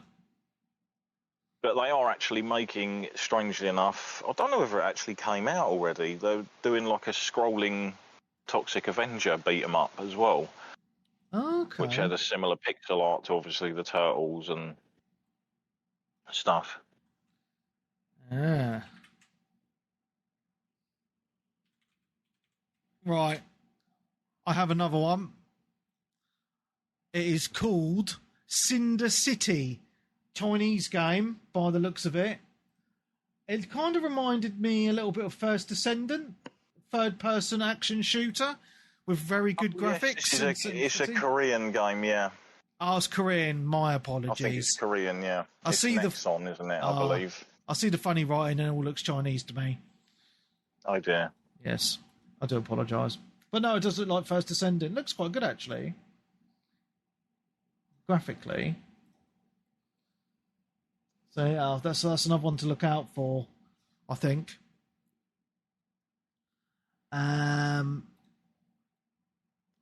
What's this? Oh, there was one called Time Takers, but I can't remember if it was worth talking about it or not. Yeah, it was kind of weird, wasn't it? It's like a 3-on-3. Is it a 3-on-3 PvE, PvP extraction shoot, or is it just strictly PvP? PvP. It might be PvP. PvP slash PvE. I'm not really sure. I'm just watching the trailer again. Yeah, it's weird because he starts off like your character starts off in like the olden like kind of castles and that kind of era, and then he gets portaled into the future and he's got a gun and shit. Oh no, it looks shit, mate. That's why I didn't have it highlighted. I was just looking at it and I'm like, nah, not my sort of game, mate. Chucking bananas around and stuff. You could have just said that, not my type. Not my type of game, let's say that then. It'd be more for people that like games like the Finals and stuff, I think. Yeah. I mean, the Finals is a good game. Like your yeah. Overwatch, I quite like that, yeah. Valorant, if that's still going. I think so. I'm not sure. Probably. Sweet. Okay, let's go on to the big one then. Silent Hill F. They showed off some more stuff. I'm really, really looking forward to Silent Hill F, mate. It looks spooky. Definitely going to be an interesting take on that franchise anyway. Yeah, set in Japan for the first time. In the 50s or the 60s, isn't it? Yeah. Wow. Yeah. More the psychological horror. Well, yeah. I think it also even film directors have talked about this recently with making films like set today, where it's hard to create as much tension due to the fact that everyone's got mobile phones. Yeah. So you usually find a lot of films where it's like, oh, I've got no signal here. So instantly it takes the phones out. Yeah. So yeah, maybe they thought of setting it in the past to also get around some of that technological stuff. Definitely. Were you interested in Ninja Gaiden 4 at all? Yes, yeah. I haven't played a Ninja Gaiden in a while. I know they've released them all, like re-released like remasters onto Game Pass, but I've not really got back into them at all. But I remember playing it on the OG Xbox and loving it back then. I'm not really sure what I think about this because obviously Koei Tecmo, Team Ninja, do a very good job with these games. But I don't know, I just struggle to get excited for them now because I just think they're fucking hard. The combat in this one's helped in part by Platinum. Yeah. So that gives a lot of hope. Yeah. And it does look pretty intense. Very gory. And really well polished and stuff. So we shall see. Yeah. Well, that looked good. Another game I got highlighted. It's called Cinder City. Can you just talk about this? Oh, no, I talked about that. Oh, fuck. Oh, fucking hell, I've gone the wrong way. Sorry. Scratch that. I've got loads of games written down that I've not highlighted, so I'm going to have a look at those in the background in a minute. The next big one was Resident Evil Requiem. Yes. Are we excited for this? Good. This is day one, like without a doubt. Regardless, yeah, any Resident I've Evil. thoroughly enjoyed the last few. The graphics look absolutely insane. Well, the RE engine looks amazing when they're making Resident Evil games. Yes. It works best for those. It pops, doesn't it? Yeah. It's a really nice engine for that exact type of game. For the open world stuff, not so much. Yeah. Oh, it looks stunning. Is there a release date on this? Yes, it's like February next year or something, I believe. Oh, February 27th. February 26th. Oh, right, I was close. Yeah. No, at least I got a release date on that one. Yeah, it makes a change, doesn't it? Hmm. Okay. And the biggest surprise of the show is a sequel to Black Myth Wukong called Black Myth Zongkui. I don't know how to fucking pronounce it. It's probably just Zonky. Yeah, it looks good. The problem is these Souls type games is, I mean, I really enjoyed Black Myth Wukong, but I just feel a little bit like burnt out on them now. A little bit. I think it's just a personal thing. Well, anything that it's hard now to not have any sort of third-person action combat game where you lock onto characters and they have health bars, etc., to not be compared to like being a Souls game, because you can do that in a Souls game. Yeah. True. Yeah. So that's why a lot of things are always like, oh, it's not really a Souls-like. It just looks like it. Yeah. And don't get me wrong, it looks good, but as I say, there was another game that I know you haven't mentioned yet. Go for it. It's Vampire the Masquerade Bloodlines 2. That is, I literally just highlighted that. Yes. A game that's been in development hell for years. And I think has gone through multiple development studios. Yeah. Apparently, the people that are working on this is the Chinese room. Oh, nice. Okay, yeah. Like known for stuff like Everybody's Gone to the Rapture and walking simulators. Well, for like a vampire game, if it was like the way it's supposed to be, like a big open sort of like RPG experience based on a tabletop with quite a lot of consequences and choices and stuff you can make. I think they're good to sort of tell that narrative sort of type of story, like Still Wakes the Deep, etc. Yeah, They did as well.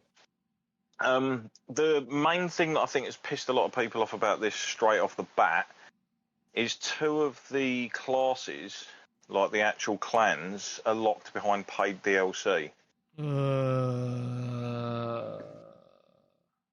So I can't remember if it's 8 clans or 6 clans, but I know 2 of them, like 2 of the most popular ones, are locked behind like a paid DLC, where you can't be one of those unless you have that. And another complaint seems to be it's not as open as people hoped. Like they're supposed to be like really in depth, like from the previous one, sort of like Fallout style, sort of type of choices and dialogues, etc. Yeah. And ways you can go because you're like role playing a character. Yeah. And I think in this one you play as 2 characters. You play as a vampire sort of in today's sort of world that's just woken up in one of the cities, and in the alternative version you play like a detective. Okay. Like a noir style detective. Going through the vampiric underworld and stuff. I'm interested in it just to see what it's like. It looks pretty in places. It does. It does. Like in mate, places yeah. it looks really nice, and in others you're like, oh, I don't know. But then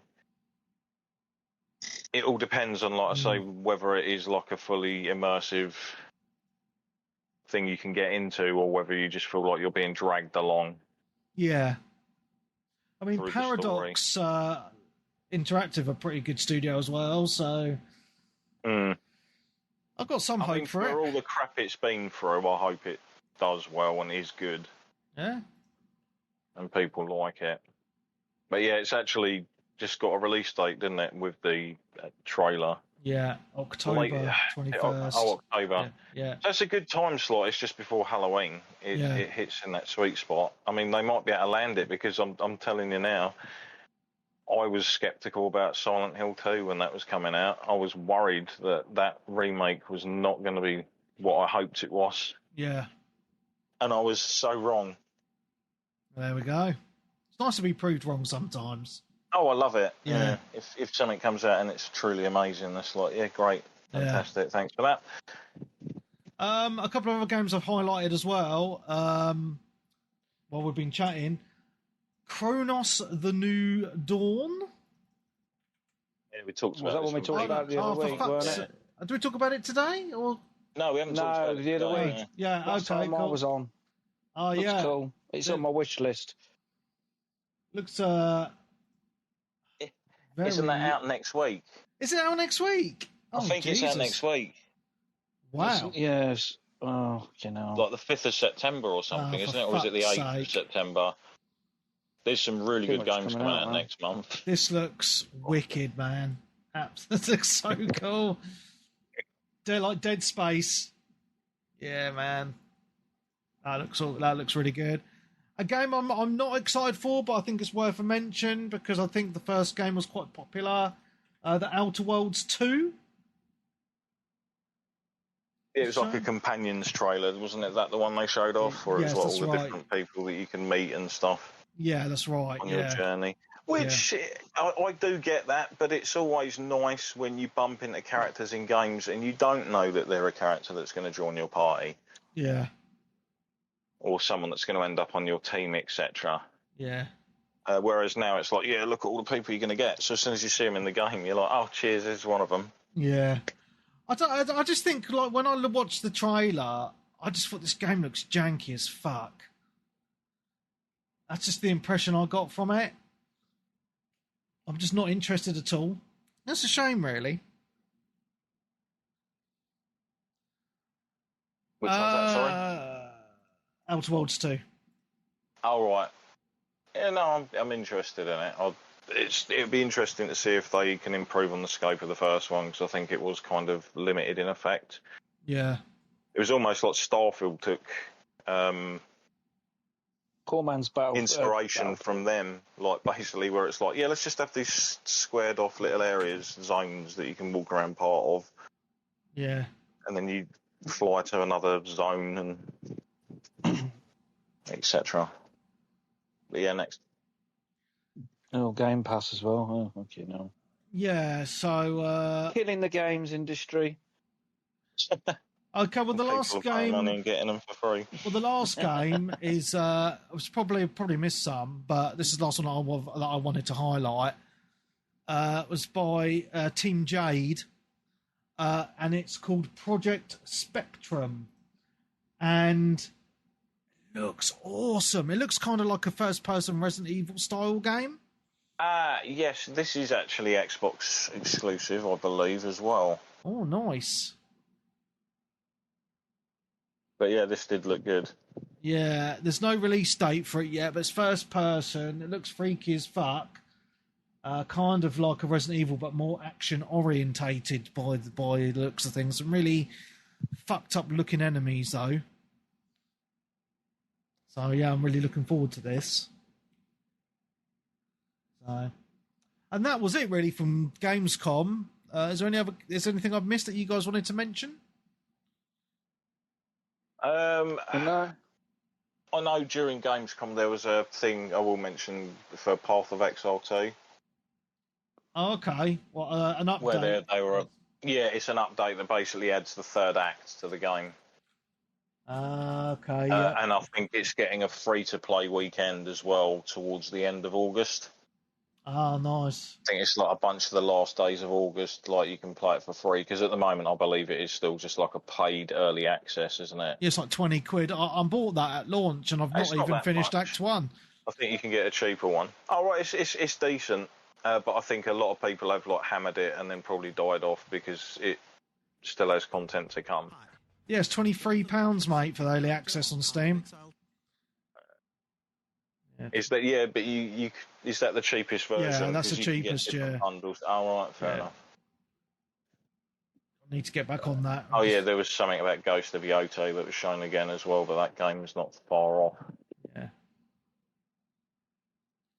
Cool. Can I move on to the just refreshing to actually. Oh, sorry, mate. I was going to say it's refreshing to have a one there. It's just not full of remasters and rehashes. It's actual new IPs and stuff.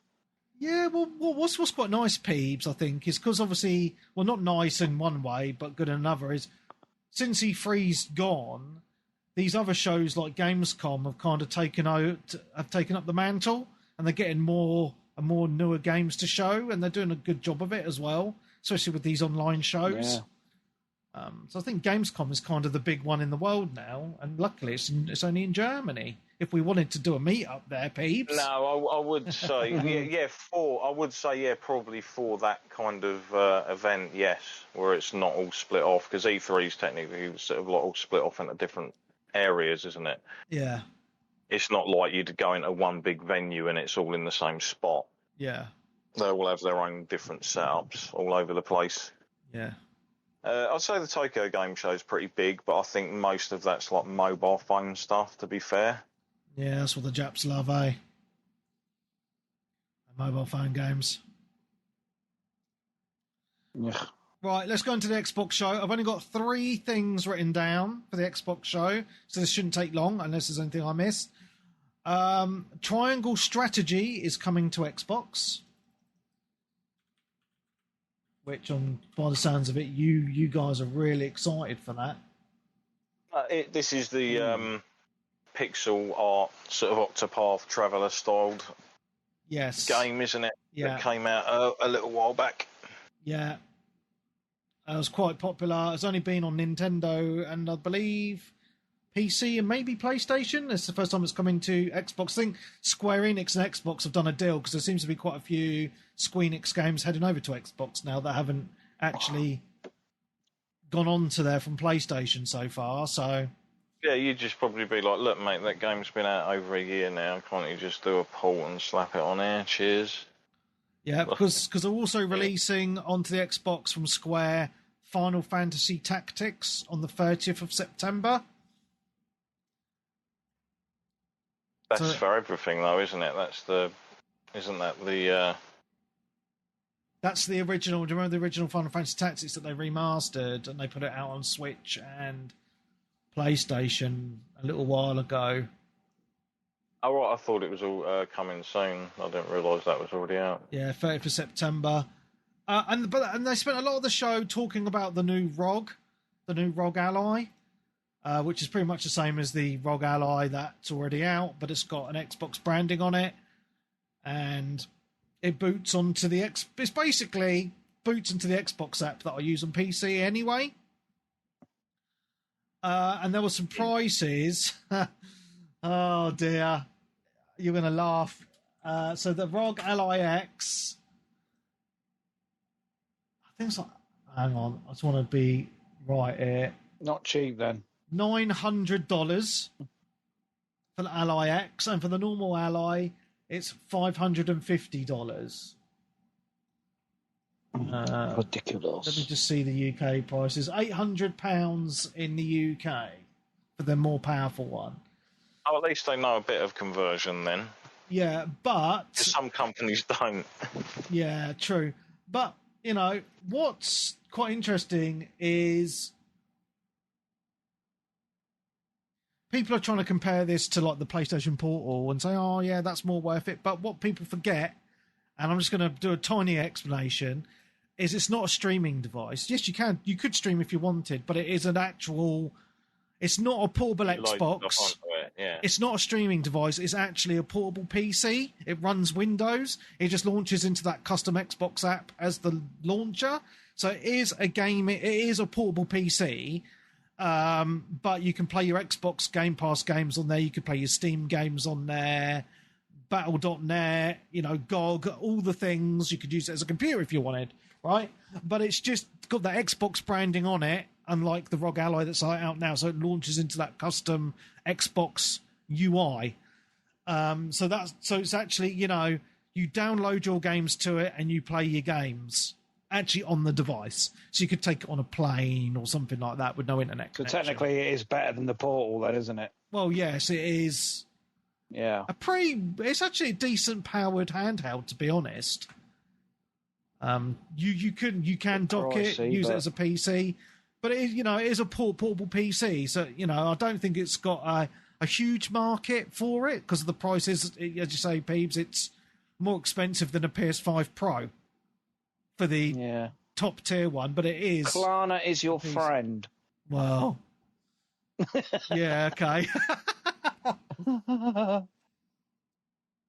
But no, I mean, I can see the pros and cons, because if you want a portable PC, great. If you wanted a very powerful handheld, great. And there is a use case for it. I mean, my Steam Deck I've had for 2 years, and I've never really been one for playing much handhelds. I normally just put them down and they gather dust. But even after 2 years, my Steam Deck gets used a lot. Weekly, every week, it's picked up and played. Most days I've at least playing something for a short amount of time on it. So if you're one of those people that likes to play a handheld on the sofa or something like that, it is a good option, but it's very expensive, as you say. Even the lower tier one at $550, you could buy a Series X for that and have change left over. Does it have a web browser and stuff? Oh, yeah, it is a computer. So you can surf the net and that on it. Yeah, just need a VPN to go onto Pornhub, mate.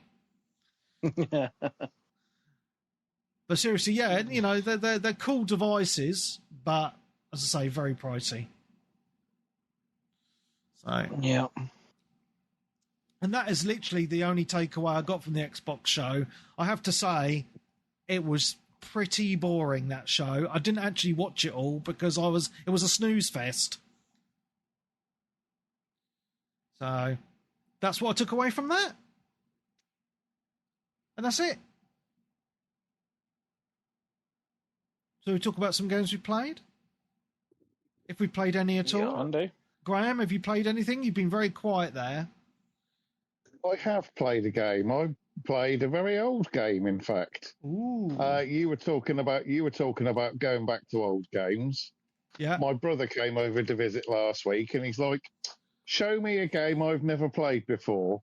And I happen to have installed still Vanquish, and I sat him down. What a game!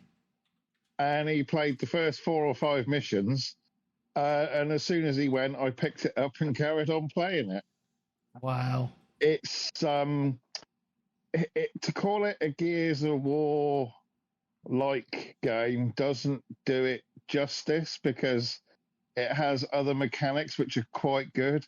So it has like the sort of, if you do a very, very good timing on a dodge, you get like that sort of bullet time effect. And you have this button where you can basically rocket slide on your knees across the battlefield.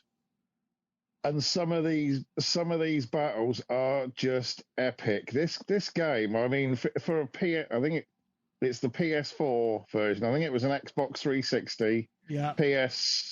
No, it was an Xbox 360 originally, wasn't it? It was I had 360, it on my 360. Yeah. For a 360 game, there are points where like the shadows look very pixely and some of the textures look a bit ugly, but this game is just fun in a way that I haven't seen many other games do. Do you know what I mean? It sort of went, right, what should we do that's just absolutely batshit mental but fun to do? And let's do that. If I ever played this, mate, Peebs, you need to play it, mate. It is fucking awesome. I think I raved about this on the 360 days. I was going to say, I've played most 360 games back in the day, but I don't recognise this one watching the Twitch stream. I mean, look through the games played, but it kind of does that thing where the game builds, and on one of the earlier levels, you kind of get like this. It's like a spider tank thing, and they kind of go, right, well, you've got to defeat the spider tank. And then about 3 levels later on, you have a bit where you have to destroy 2 of them at the same time. And it just, the way it ramps up the combat is just absolutely bonkers. And when you're sitting in cover, you have a button that makes your character light up a cigarette and flick the butt out into the battlefield. And this is actually quite, not only is it a little bit of a flourish, but what it does is it actually draws enemy fire as well, which is quite funny. Heat signature that's moving. So yeah, because basically your cigarette butt's moving, they all kind of track the movement, and then you can throw your cigarette one way and then dive out the other way and just take them all out. But some of the battles in this game are just absolutely epic. Some of the battlefields you come into, and it's just, like I say, it's one of those. It's probably quite cheap if you haven't played it. It's just an absolute must play. It's one of those lost classics. It's by Sega, isn't it? Yeah, it is. Yeah. I've got this cheap. Domain.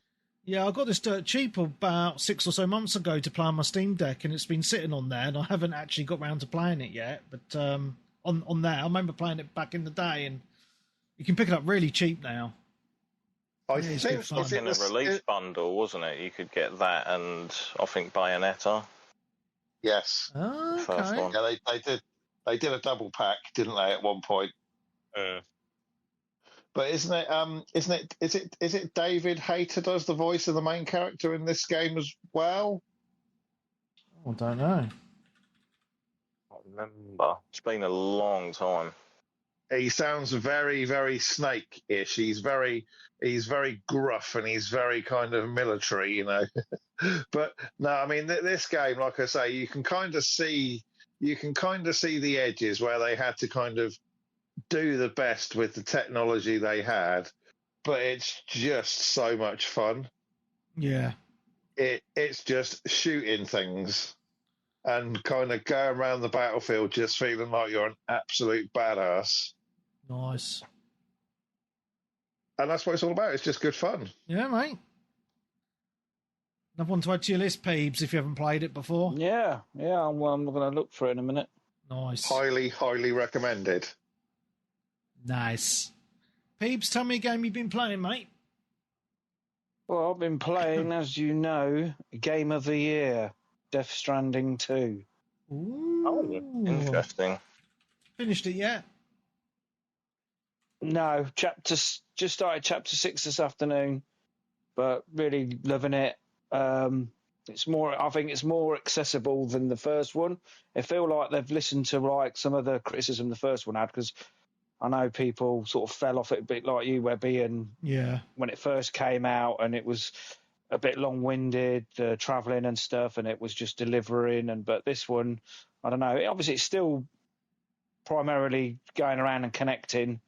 You're set in Australia this time. Well, you start off in Mexico, then you go to Australia. So you're now connecting Australia up. So the landscape's a little bit flatter, because obviously Australia is quite a flat. Geography's not the greatest, but I think Australia's quite flat compared to some parts of America. So, and you get access to vehicles quite early on, which you didn't in the first one, which was a lot of criticism. I mean, people like Wes in the Discord have said they found it too easy, which I don't. I liked it. I mean, you've got different settings. You've got story, casual, medium, hard. So you can put it on, if you feel like it's not challenging enough, whack it up. But I'll put it on, not casual, but on the next one up. So it's quite an easy setting. So I'm not struggling with the combat at the minute, because I've had a guy at work say to me, the first boss, he's playing it on medium or hard, and he just could not beat the first boss. I just thought it's more. I mean, there is a lot more combat in this one, but it's you're playing it for the exploration and the story more than you are like combat. So don't get bogged down in tough enemies when you can just knock it down and put it and just play. Well, you're given a lot more to play with early on in this game in comparison to the first one. You're capable of dealing with most threats that come your way. If you can craft them or have other players drop them off for you, and etc. And obviously the story sort of carries on, but there's added more bits to it, and I've found I'm more engaged in the story in this one. I don't know why. Okay. It doesn't. I mean, it's still a bit crazy, but it doesn't seem as crazy as the first one. And they've got like a ship, like a spaceship that comes around with you, and once you've discovered a place, the ship will come and dock. So then you can travel between, when you used to be able to fragile jump between places in the last one. This one, you've got a ship, and you can go around. But it's really cool. I'm really loving it. It's just so cinematic and just, I don't know, it's awesome. Loving it. It's just one of them games you don't want to rush. You want to take your time. You want to explore, go around. Like, I just can't help pick it up. When you get like, you need to go and deliver this package to the next place, or you need to go there to connect it. But I just find myself wandering off, picking up other parcels, and then, this one wants to go here, so I'll go and deliver that one while I'm on the way, or takes you slightly out of your route. But I just want to deliver everything I can. But I don't know how long that'll last before you start getting a bit bored. But I don't know, just loving it. Oh, and you're waiting till next year, aren't you, Webby? Yeah, I'm going to wait for the PC release. Obviously, it's not been that long since I've completed the first game, so... No. Because I find if I jump from one game to the next quite quickly, I feel a bit burnt out. So I think that's... I guarantee you, if it has a super wide support on that and you're right up close to your monitors, that'll probably be quite an interesting view that you'd have. Because it's a very, very pretty looking game. And it runs exceedingly well as well. Yeah, and they've had new little features and stuff to it. It's just, I don't know. It's just, I know obviously it's only August, but I'm calling it now. It's going to be probably my game of the year. It's just so well done. So attention to detail, the graphics, the sound. You got this new little, I don't want to spoil too much, but you get this like puppet that comes around with you, and the movement of the puppet, the way the puppet moves is just really cool. Okay. At first, I thought it was a glitch in my game. I was like, "What?" But it's the way he moves.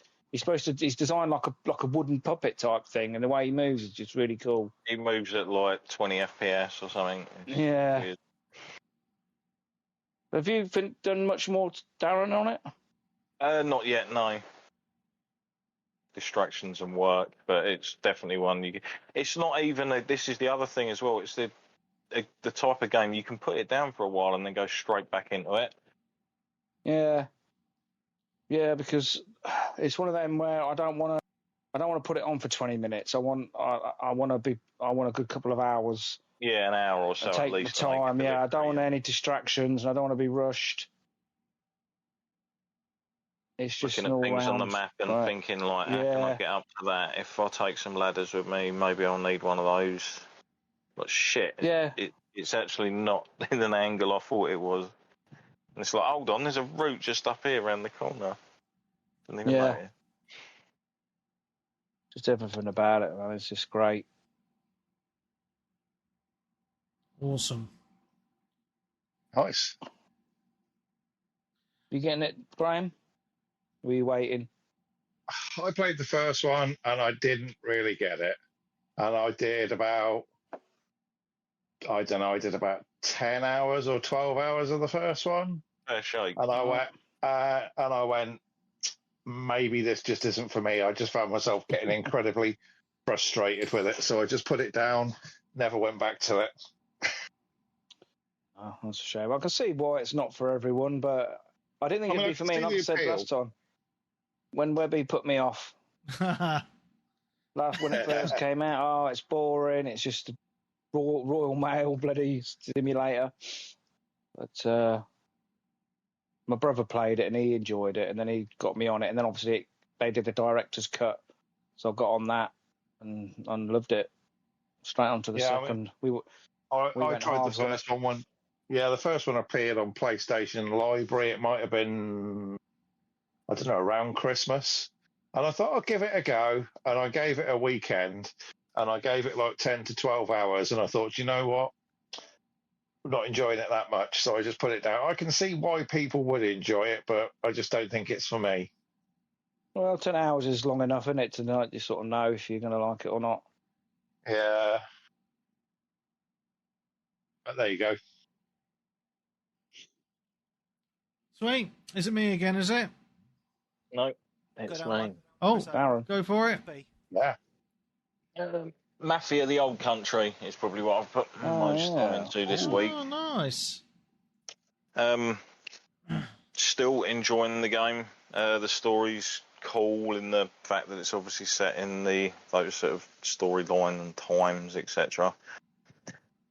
I'm about 10 chapters in, and I think I've only got a few chapters really to go in the story, as far as I'm aware. And it's kind of weird because it is open world, but so far I haven't really been given any chance to actually go off and explore the open world. It kind of funnels you Well, through. even though you're that in. What's that, sorry? So even though you're that far in, still not letting you do the open world? Well, no, I suppose I could go off and do it, but it's literally like everything is like you kind of play through most of the chapters literally like a story unfolding. And I think only at one point I've actually had a moment where it's like, oh, go over that way and pick up someone down there. And it's like, right, while I'm doing that, I will actually look around the map and go and do a load of looking about and collecting stuff and other bits. But then since then, I haven't really had it. I just feel like I'm going from story to story to story. I'm imagining at some point in it, maybe even right near the end, you get more of a freedom because you've got your own apartment and stuff that you can go into and change your clothes, change your loadout. Xbox? PlayStation 5. Oh, cool. What determines what platform you're going to play it on then, Darren? Usually hard drive space. Mainly physical copies, hard drive space, etc. And the fact that generally, because I've got a Pro, you're going to generally buy it on what would be the most powerful system. So I'm playing on performance and it looks and runs great. Good enough. And I like the setting, and there's parts of the landscape and everything that are truly nice. When you're driving around like old Italy, etc. Sicily, isn't it? Just Sicily and Italy. I think I read somewhere that they're doing an update with a mode which just lets you just drive around just open freely without having to do the campaign? Yeah, because obviously one of the best bits is sort of like when you get those type of games is going off and doing a bit of your own, I don't know, role playing, I suppose. Yeah. The Playboy Getting in your collectibles. Best game. Yeah, well, the collectibles are still in it. Unfortunately, they're not Playboy ones anymore. There's like these sort of collectible steel things. I can't remember what they're Woke called. nonsense. That are either laying around or they're on the sides of buildings. You have to shoot them off and then pick them up, and you can then sell them to the shop for extra cash. There's like postcards you pick up off altars, newspapers that are dotted around as well, and other sort of things you can find. Some are in missions only, so you'd have to replay that chapter to be able to pick them up. But apparently it's all linked to the same save anyway, so you can just, like, when you finish, just go back and pick up the ones you've missed if they're only available during certain story parts. The storyline missions have actually been quite fun. There haven't been any that I've found like super frustrating or annoying. You know, like you used to in some of the old games, you get those horrible missions where it's like tail Bob while he's going through the suburbs or something, and it's like he's getting away. You're too close. You're too close. Them old missions, Yeah. Nothing like that as of yet. So you can go in guns blazing. I will say, for people that are into their sort of trophies or achievements, there does seem to be certain missions that require you to do set objectives to get the trophy. So it'd be like, get through this area completely undetected. Yeah, all right. Type of thing. But you've got like good takedowns, good distraction methods. One of the knives you can equip, because you can use a knife to jimmy open locks and containers for cash and stuff. But also one of the types you can throw it at people from range. You obviously still have to go and retrieve it afterwards, but it does add to an extra sort of silent takedown for enemies. So yeah, I think the story's sort of starting to wind down like shit as well and truly hit the fan. So I think I'm like on a bit of a roll towards the end of the game as well, which I think is when it possibly does open up. I just feel that in some of the earlier Mafias, you'd kind of get those missions where it would be like, right, go and see so-and-so. Like, that's your next actual mission. And you're literally back at your house. So then you know that you go up to drive up there, and obviously on your way you could explore. But in this one, you're kind of already in that location where that person is to talk to continue the story, if you get my meaning. Like, it's got more of that sort of story structure. Okay. Yeah, the combat's fun. The moving between covers fine. The stealth's pretty good. The locations are kind of cool and interesting to explore and sort of loot through as well. You've got like saves to crack and things, like by finding codes, etc. as well. Yeah. It's not going to be a very long. radar. Yeah, it's not going to be very long, is it? And it's not a full price title like either. A good 25, 30 hour game, I think. Oh, really? I thought it was only meant to be like a 12-hour game or something. Well, maybe if you're hammering through the storyline properly, that would be a bit silly, but there's a lot of like those cool like Mafia moments where it's basically like the story unfolding as you're walking through an area. And I will say, kudos to this. For once, it's a game where you're walking with someone and having a conversation, and if you're pushing up on the D-pad full speed, they will match your speed next to you talking. Because I remember that being a huge issue back in the day. You either walk forwards and they end up slowly getting ahead of you, or you'd push forwards and you'd end up running ahead of them. Yeah. Like, there was never this kind of nice, like, yeah, it's just playing through it nice. Yeah, well, that's why I thought it was a bit cheaper, because it was probably not as big as some of the other games. Not as long. I mean, the open world map isn't big when you look at it. But when you're driving around it, it is a fair size, considering that you've only got like a couple of modes of transport. You've got a horse, you can ride horses, or you can take a car. You're forgetting, though, Darren, sort of game that'll take you 25 hours will take Webby 5. Well, actually, I'm just looking at. Or fly on and Sly finished it. He'll do it in 2. I think Sly finished it quite quick. I'm just looking on howlongtobeat.com, and it's saying it takes 12 hours. So I think Sly did it in around then. He goes in every room, looks around every fucking corner. Well, I've got to try. Yeah, you've got to have a look around, you've got to have a nose. Got to try and find that collectible that's not in the place you thought it would be in, and it's actually somewhere completely obvious that you missed. Yeah. Yeah. Cool. Glad you're enjoying. Yeah. Oh, what was that website then, Webby? Howlongtobeat.com. Oh, I've never heard of that before. Yeah. It's a good one to check to see how long your game's going to take, mate. Yeah, but then I suppose that's down to how good the gamer is, isn't it? Someone's really good and can plough through it.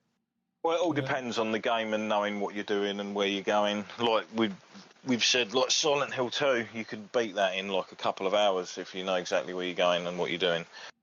Yeah. But it's not about that on the first experience, is it? It's the mooching about and getting lost and the environments. Yeah. But yeah, back to you, Webby, anyway. Yeah, so I actually picked up a new game this week. Bought it twice because I had to buy a copy for my... Very nice, buy it twice. I had to buy it for my son to also play. I've been playing this game with Marcus, Wes, and Darkest Frost in the community. So big shout out to you guys. It's actually a really good little game. It's an indie game called Peak. It's on PC, yes. PC only. It's a lot of fun. Now, the graphics are very basic. However, it's the fun times that are to be had on this game. So it's very simple graphics. You can customize your character, different colors, different outfits. And this is some gameplay that I'm showing on the stream now of what I was doing with Marcus and Wes. And basically, you got to climb some mountains, hence the name Peak. And it starts off so basically you board a plane and you have a plane crash and you're stranded on this island, and it always starts off on this beach. And then so you've got to climb this beachy type area. Once you get past that, it goes to the rainforest. And then if you get past the rainforest, it gets harder and harder. Once you got past the rainforest, you get to the snowy area. And then once you get past that, you get to the volcano. And once you get up there, you can extract. We haven't actually extracted yet. The furthest we've got is the volcano, only once, after many runs of trying. But each area has its own things that make it a little bit harder. So the first area, it's fine. When you get to the rainforest, it rains every so often. So when it's raining, it makes all the edges more slippery. So you use more stamina to climb, and your stamina is very limited. So your stamina gets affected by the weight of the items you're carrying and your backpack, and you get hungry as well, and you can injure yourself. So you've got to manage your stamina by finding food and eating it, not carrying too much, and not falling too far and hurting yourself. So all these things come into effect. Your friends can help you in a variety of ways. So if someone gets up to a ledge before you, they can stand on the edge of that ledge and hold out their hand, so you can grab their hand as you're climbing up to help you up the ledge if you've got less stamina. You can pick up items along the way, like ropes and like a chain gun and stuff like that, which is only a one-use thing. So rope, you can plant on like a carabiner to help you climb up, or to lower it to help other people. But it is a very simple game, but very, very tough and very addictive. You can play up to 4-player co-op. And I don't know, we've just been having a laugh playing this. Each run so far has taken around an hour, depending on if we all fail or not. If you fail, well, if one of you dies, you become a ghost, and you can follow the other people who are alive around, and you can chat and help them out. But it uses voice chat in game in a really cool way. So the further away, so the further away you are, obviously you can actually hear where they are and how far. You can kind of suss where they are coming from and how far away they are. there'll be echoes. So in certain areas, you'll talk and there'll be echoes going on, depending if you're in a valley or in a cave or something. So that they've done the soundscapes very, very well on this as well. Yeah, it's just a really fun game. But as I say, if you die, if one of your teammates makes it to the end of the area, there's a camp there and a statue. When they break the statue, it revives everybody. So then so everyone's then in for zone 2 or 3 or 4. And then you go to the campfire, you rest, and you eat a marshmallow at the campfire and get all your energy back. It's just such a simple game. It was only about a $5. It looks shite. So the graphics look meh. I'm surprised Wes is playing this. Dude, it is so this fun. game is huge. It's apparently Really? sold about 10 million. It's sold about 10 million copies. Yeah. Bloody hell. It's just because it's just so it's fun. It's a huge streamer game, yeah, because of the fact I've watched people play this. That's how I obviously first knew about it. And obviously when they're talking in game chat, their character models' mouths are moving and stuff. And it's just weird because the characters are kind of cutesy. But the situation you're kind of stuck in is like quite harrowing, and when it dies, it's like nobody ever found your corpse kind of thing. Yeah, and it's got some good humour to it as well. So you'll find some diary pages as well as you're playing, telling you about the island, and it's just done in a comical way. And I really like it. So when you're in the lobby, sorry, Dan, when you're in the lobby before the game starts, you're actually in an airport and you're running around the airport, and there's like a climbing thing there. You can practice your climbing. And then you've all got to board the plane, and then the cutscene kicks in, and you've crashed, and your plane's crashed, and then you're on the island. And what it does every day, because it's all procedurally generated, the island changes every day.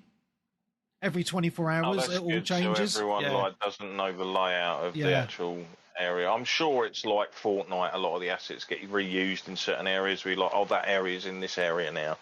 Oh, maybe, I don't know. Kind of thing. Yeah. Possibly, yeah. Have you heard many people's like screaming laments as they disappear off edges and stuff?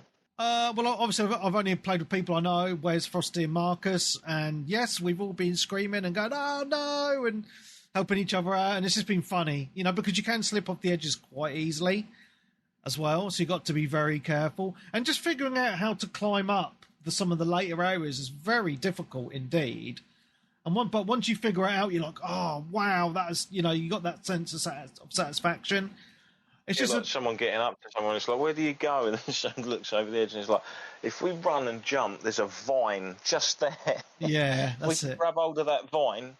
And then again, obviously, if you do that, it's fine, but this all affects your stamina as well. Yeah, like that's it. Catching and moving when you're going along the vine, that hammers your stamina down and stuff. Yeah, so throughout the world, there's suitcases, which have obviously been strewn from the plane, and they have like food, water, sometimes some little upgrade things that are temporary. You can pick mushrooms, fruits, and things like that, but you've got to be careful because certain food items can actually poison you and have a negative effect. Health and stamina. Yeah, so you need to learn what you can and can't eat. Just like being in a real jungle, I guess. But yes, it's a really fun game. There's no crafting, is there? No. Is there any crafting? No, there because I know isn't, you can take bandages to obviously heal yourself. Yes, but yeah, you can find you obviously bandages. just get the ones that are about. Yeah, first aid kits and stuff like that. It's so simple, and that's why it's so cheap, but it's just that gameplay factor is just really fun because you're all chatting and trying to work together to figure out the route, and then trying to help each other out by carrying different things and putting your hand out and stuff like that. It's just a lot of fun, and again, it just goes to show you don't need amazing graphics and ray tracing and stuff just to have a fun game with friends. So, well, a lot of the biggest streaming games have all generally been very simple games, like in how they're actually showing off. Like Among Us, obviously being a prime example. Oh, 100%. That's still mega popular even now. So, yeah, I'm really happy I picked this up, to be honest. Really, really, really happy I picked this up. Obviously, it's very cheap, and it's just had a lot of fun playing it. So, yeah. Good times. Back to, was it Graham? Ray Ham, yeah. Yeah, it was. Yeah. I've not really been playing a lot else. I've done a little bit of the usual messing around on Gran Turismo, but I found myself playing a free-to-play game on the Ooh. PlayStation. And I think it's available on the PC as well because I'm seeing cross-play options in the menu. There was a game on the PS4 called Pure Pool, as in, pool like snooker. Yes, I know the game. Yeah.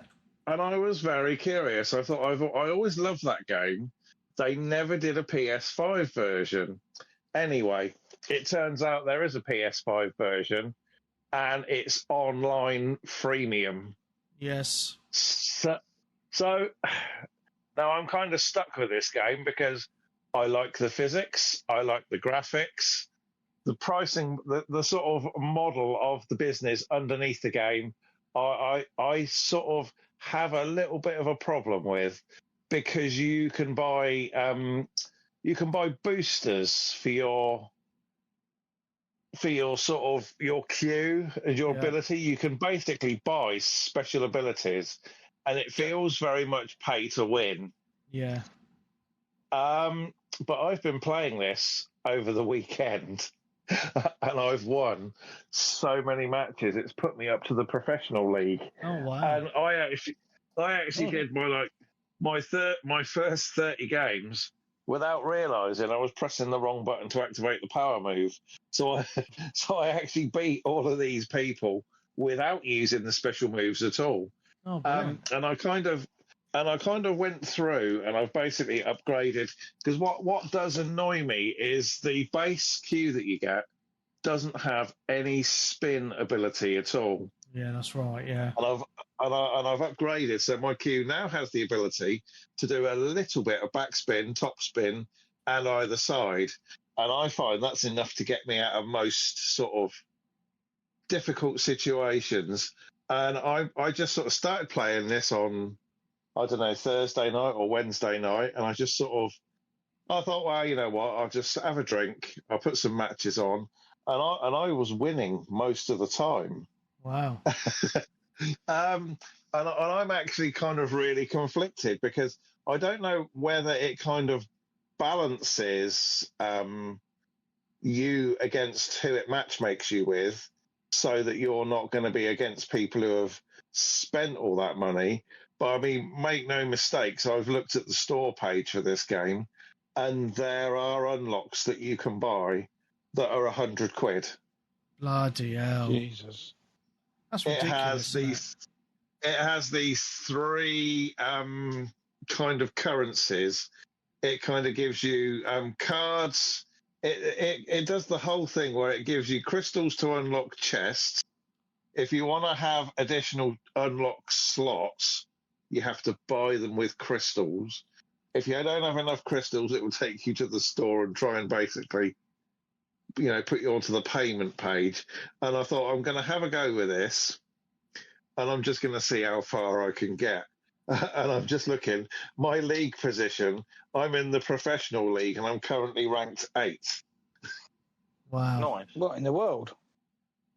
Well, I don't know. I mean, people who play this game, but who knows? I mean, there might be only 20 people who play the game in real life. I don't know. Do you know what I mean? Yeah. Some people have a PlayStation icon next to their name.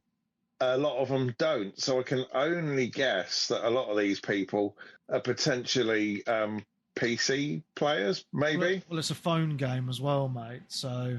Is it? Yeah, I mean, it has a couple of nice things. It has a tournament mode, which is quite interesting, where it has a table, which is basically 2 tables joined together side by side.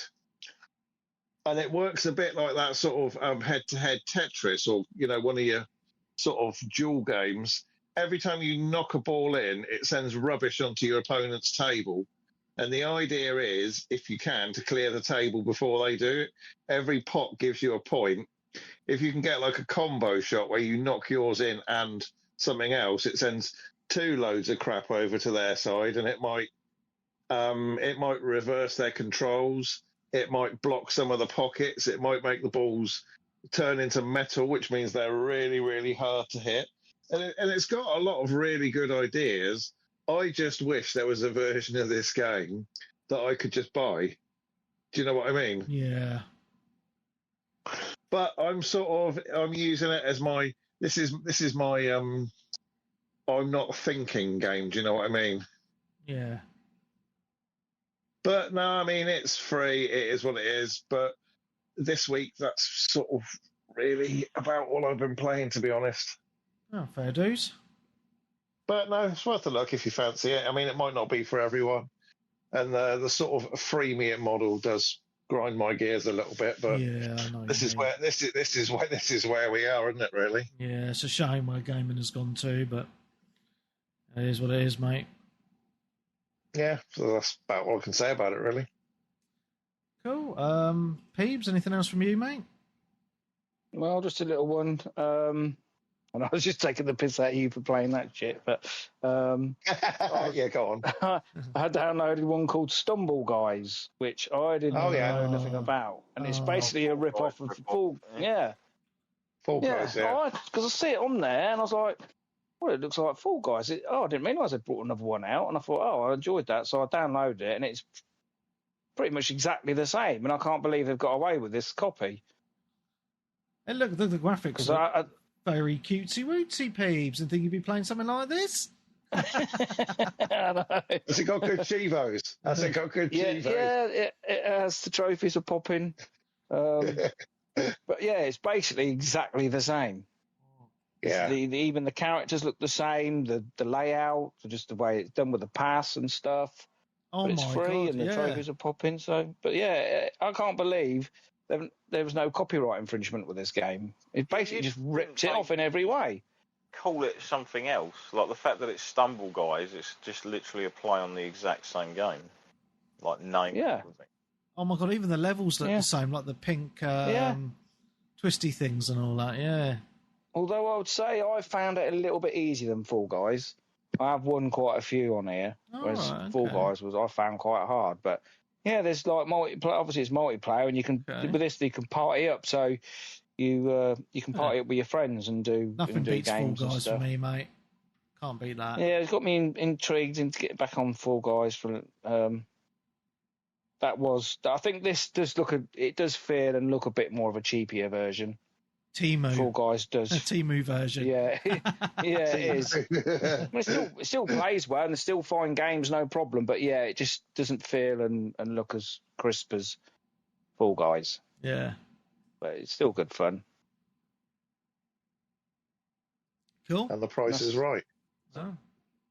Yeah, that's about it, really. I mean, I've got Gears coming tomorrow. The new Gears Reloaded. Nice. All right, yeah.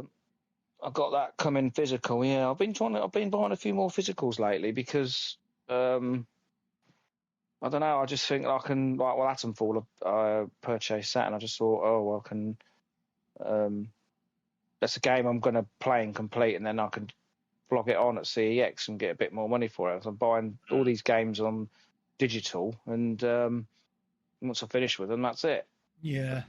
I can't get any money back, but I found I got it it's on the store for 40 quid. I got it for 35 physical, so Nice. you're saving a little bit of money as well. Yeah. But yeah, looking forward to that.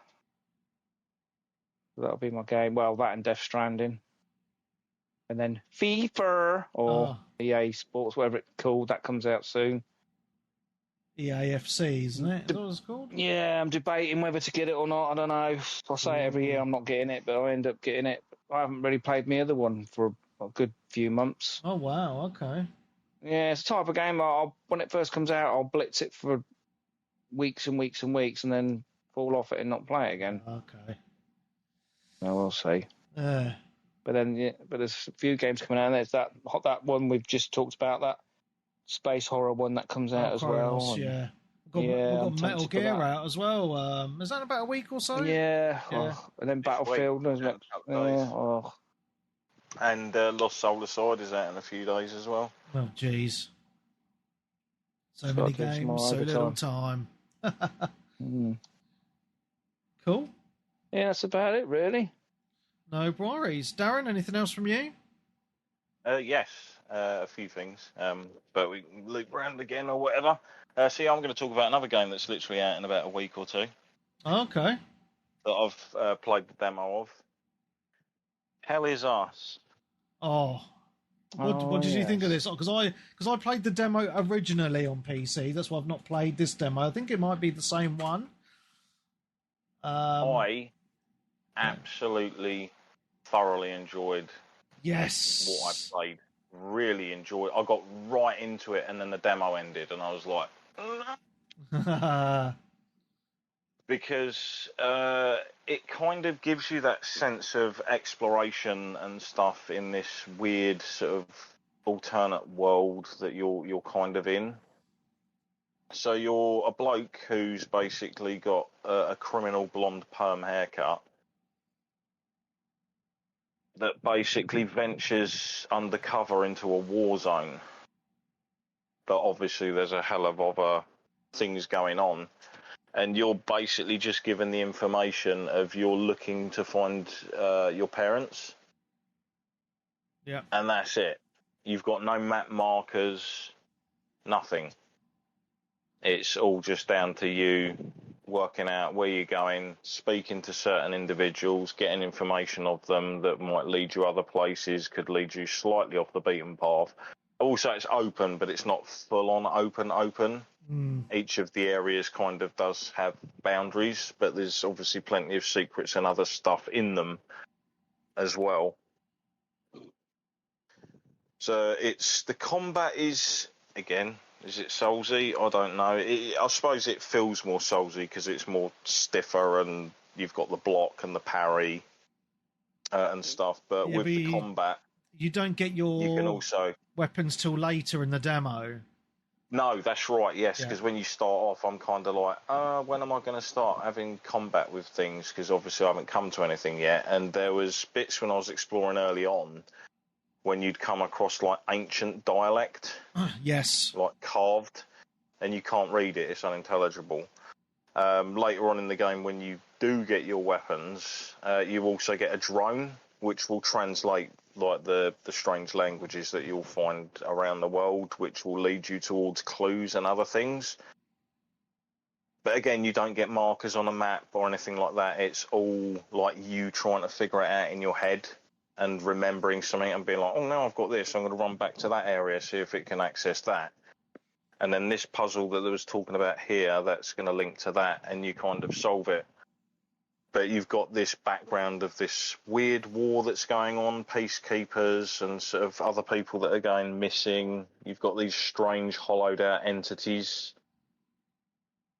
that you're kind of battling as well. There was one I took out in the demo, and it came up with a notification saying you have taken out a time looper or something. Right. Yeah. So I think there's other ones in the game that do have other sort of like weird purposes. You're picking up items, you're finding things hidden around in different places, you're opening lock boxes and stuff to pick up basically like gear that you equip that will enable you to take more damage, or weapon slots, like things you can socket into your weapons to give them different effects. Yeah. As well, and the more you use your weapons, they level up as well and increase in damage and stats and stuff. I just found the atmosphere really good. The game looks really nice as well. I think that does help. Yeah. The atmosphere's slightly off and weird. The sound in it's great. I thought the combat in it was great. You can distract enemies with the drone if there's multiple ones, and obviously take out the ones that are separated. Every time you defeat an enemy, though, they kind of give out like a pulse that rings around you, and if you time it correctly with like R1 on the PlayStation, you can heal a bit of your health and stamina back. Yeah. Because the amount of your stamina is similar to Peak. It's like reliant on your health bar size. I found loads of places that I couldn't actually access as well. And I don't know if it's the same demo. You go straight down, go to the farm, speak Yes. to someone there. Yeah, they tell you where to Go go. to the cave, go Yeah. through the different bits and bobs. Then you get access to something that enables you to move between areas. Yeah. And the map looked fairly decent when it was brought up, even though I knew that were all going to be sort of smallish areas and stuff. But before I went to the other area, there was at least 2 or 3 secret areas which had no options, one of which was a woman that had been locked in a basement. Yeah. And she was still there. And obviously she needs to be let out, but there was an item to be socketed that I don't have, and she was talking about someone somewhere else that had gone somewhere to do something. Right. So I'm guessing that's in another area, so you can obviously get back to her. But because of the weird fucked up stuff that's going on in this world, you kind of like want to get back to let her out. Yeah. Because you've got this funny feeling that you might go back there, open it up, and it's like, oh, she died of starvation or something because been in there too long or whatever.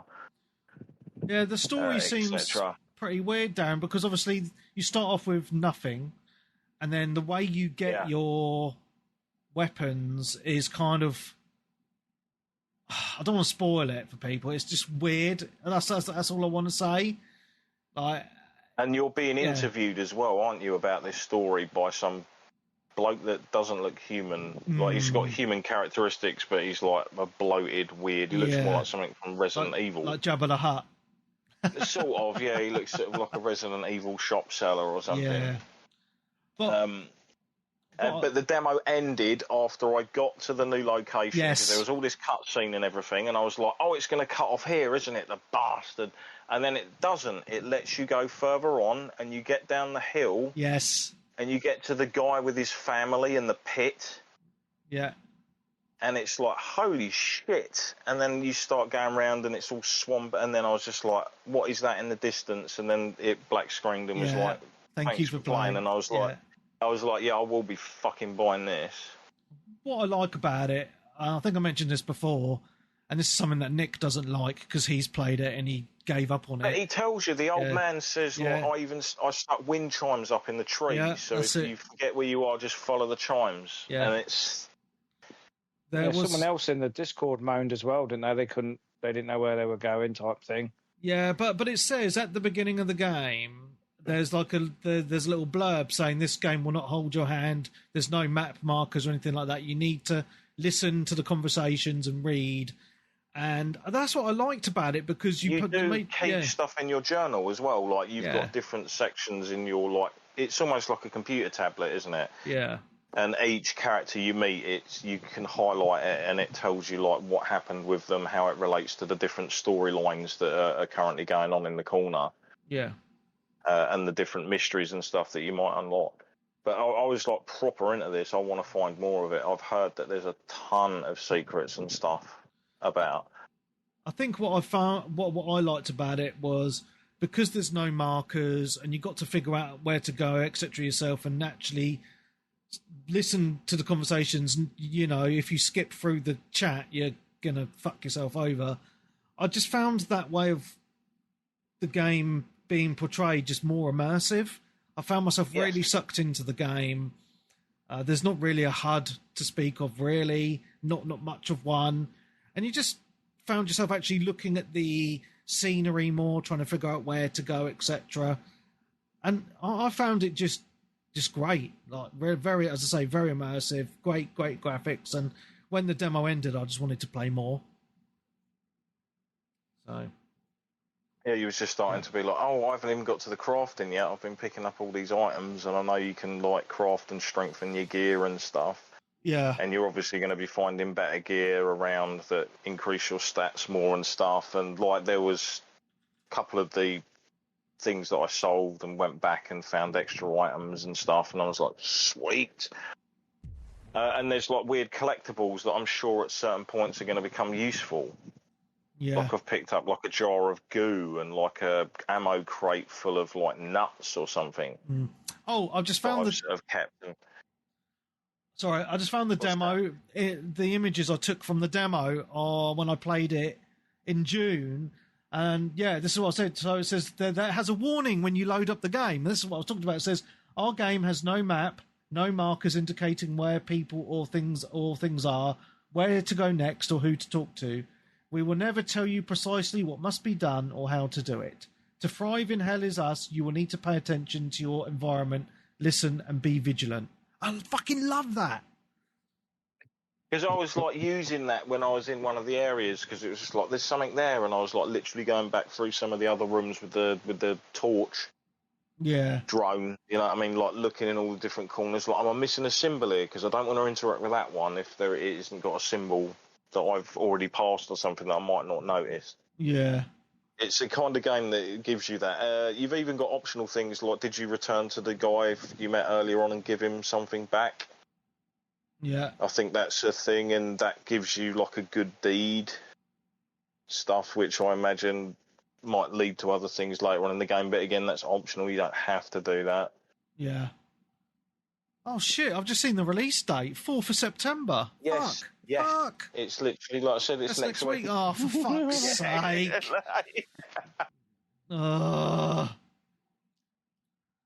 That's a There's a lot of games coming out, isn't there? yeah, £45 that is. Jesus. Yeah, that's a decent price as well for what it is. It reminds me of like a smaller studio, similar to Yeah. like the people that did Clair Obscur. Yeah. They just were focusing on making a game, because it had a lot of that old sort of like, even when you're talking to the characters and stuff, it sort of like it felt very sort of like RPG-ish. Yes, that's right. Yeah. With the dialogue choices, and like when you could ask them about different things, what their opinions are, and all these different things that sort of have come up in other conversations before. Yeah. So there, also when I got to the guy that was obviously breaking down near the pit, it said just before I spoke to him, like, you can speak to most civilians, but not all of them are going to have like the full-on dialogue like a lot of the others do. Some will just say certain phrases and stuff. Yeah. Regarding the story, etc. But yeah, there was like a giant temple that I came across in that first area that I didn't have access to either. It needed something placed in a slot Yeah. to open up, and it was guarded by a couple of two of the bigger ones as well. It was like, oh, I want to get back in there. Can't. Need to go. Obviously, you're going to pick up those items in further areas, aren't you? And be like, oh, I know where this goes. Travel back. Yep. Etc. But yeah, Yeah, I'm really September's looking forward rammed. to this. I think it's literally, hopefully, just going to be a pure exploration game. Man. And it plays pretty damn well. The combat and everything felt nice and responsive and everything as well. There was no like you dodge, roll, and block and attack. Hold down your heavy attack to do like other attacks. You're not even just limited to the one weapon type either, are you? You can equip 2 weapons. Yeah. So you end up picking up like dual axes as well, don't you? Yes, Which that's don't right. do as much damage, but they've got a faster attack speed. Yeah. The usual sort of compromise. There's some good puzzles in it as well, I found. And ones I was looking forward to solving. Because like I said, I thoroughly enjoyed solving a lot of the puzzles in Silent Hill 2 Yeah. for the first time. Obviously, once you've done them once, you kind of know what you're doing, and it does sort of like remove a lot of the satisfaction of solving something or working something out. Yeah, for sure. Because you used to get those old games, like these games like this, even back when you had those old point-and-click adventure games. Yeah. We'd have things like, well, if you grab this in your inventory and then combine this with that, that will then become this, which you can then use with that item, which then becomes that, which then slots into that and unlocks that way to get through. I'm pretty sure those games, even back then, didn't like fully spell out those types of things either. It was down to the players' thing. You used to have to work quite a lot of things out in games. Back in the day. But yeah, that's that over with. On to you again. I've only played briefly one other game, and I think I've already talked about this many times. Battlefield 2042. Obviously, we've got the road to Battlefield 6 coming up. So I've been hammering that, playing that new Iwo Jima map, and just really enjoying it. Well, I've downloaded that now, Webby, so it'll jump on me at some point. Yes, we will find some time, mate, an evening this week to play. Just let me know. Clark, he mentioned in the Twitch, we'll have to try and get a gaming night set up on it. Yes. I'm up for that, mate. I'm up for that. Good times. That's all I've played. Anything else from anyone else? Brian? I don't No. think so. Yeah. Back to you then, Darren. All right, fair enough. There's a few demos that came out this week. I sort of played all three of them. So I played the Daemon Ex Machina Titanic Scion demo That's a mouthful, isn't it? as well. This game's out next week, by the way. Oh, jeez. Yeah. It's a follow-up to obviously the original game, which was originally on the Switch and then came to PC a bit later on. It's kind of like a mecha game, but you're more like in a sort of battle suit in this one. Okay, yeah. It seems a lot more fast-paced and action sort of orientated. So you create your character. A slight downside, it's the Type 1, Type 2 Oh, right, yeah. thing going on there. So you can make your character, which is cool, because I can't remember if you really got the chance in the first one. It's been quite a while since I played it. You get busted out of a sort of like space base up in the above one of the planets. Things go down, and you end up falling down to the planet and meeting up with like an android and another human that take you to a settlement. That's as far as I got from the actual sort of demo. And the settlement obviously acts like the hub area where you can buy things, upgrade your mech, because these games are all about sort of like picking up mech parts and buying new mech parts and equipping different weapons and armaments onto your rigs, which determine how quickly or sluggish you are at combat. Obviously, if you're using heavier stuff and heavier frames, you're going to be a lot less fast than if you were using a light frame and, like, say, a couple of daggers or light sword or something. Right. Type of thing. The combat's weird to get used to just because of the controls of it. It's all on the triggers. Like the hacking, the slashing, and the shooting, it's all on the triggers. Okay. And the dodging and everything is all up there as well, so that uses like stamina for overtime. But you can proper zip in and out of stuff, sort of like fast style, like Vanquish in a way, and get in on enemies and stuff. It's cool. It looks nice. It's not incredible. There are some iffy textures here or there, but this is obviously on every platform and Switch 2 and stuff as well. And the original wasn't exactly a graphical powerhouse when it came out either, but it definitely serves its job. There are times when the game's like really fast and fluid and nice, but there have been a couple of issues where you sort of get to a new area and the game just kind of hitches completely. Right, Like okay. just, you know, when you're crossing into an area or something, it's like, like, or you just get like a hitch and you just think, why are you doing that? Okay. That's kind of irritating. That's like my main irritation with it, I will say, is like there are slight hitches when you're moving between sort of like invisible areas or invisible sort of locales. I'm hoping it's just a thing from the demo and it gets worked out. If not, it could get worked out anyway. But it's as good as I sort of hoped it was going to be. I'm just guessing the storyline's going to go off into the usual sort of thing. The original one was where you basically you could take out like contracts and stuff and go off and do different work for different missions and stuff.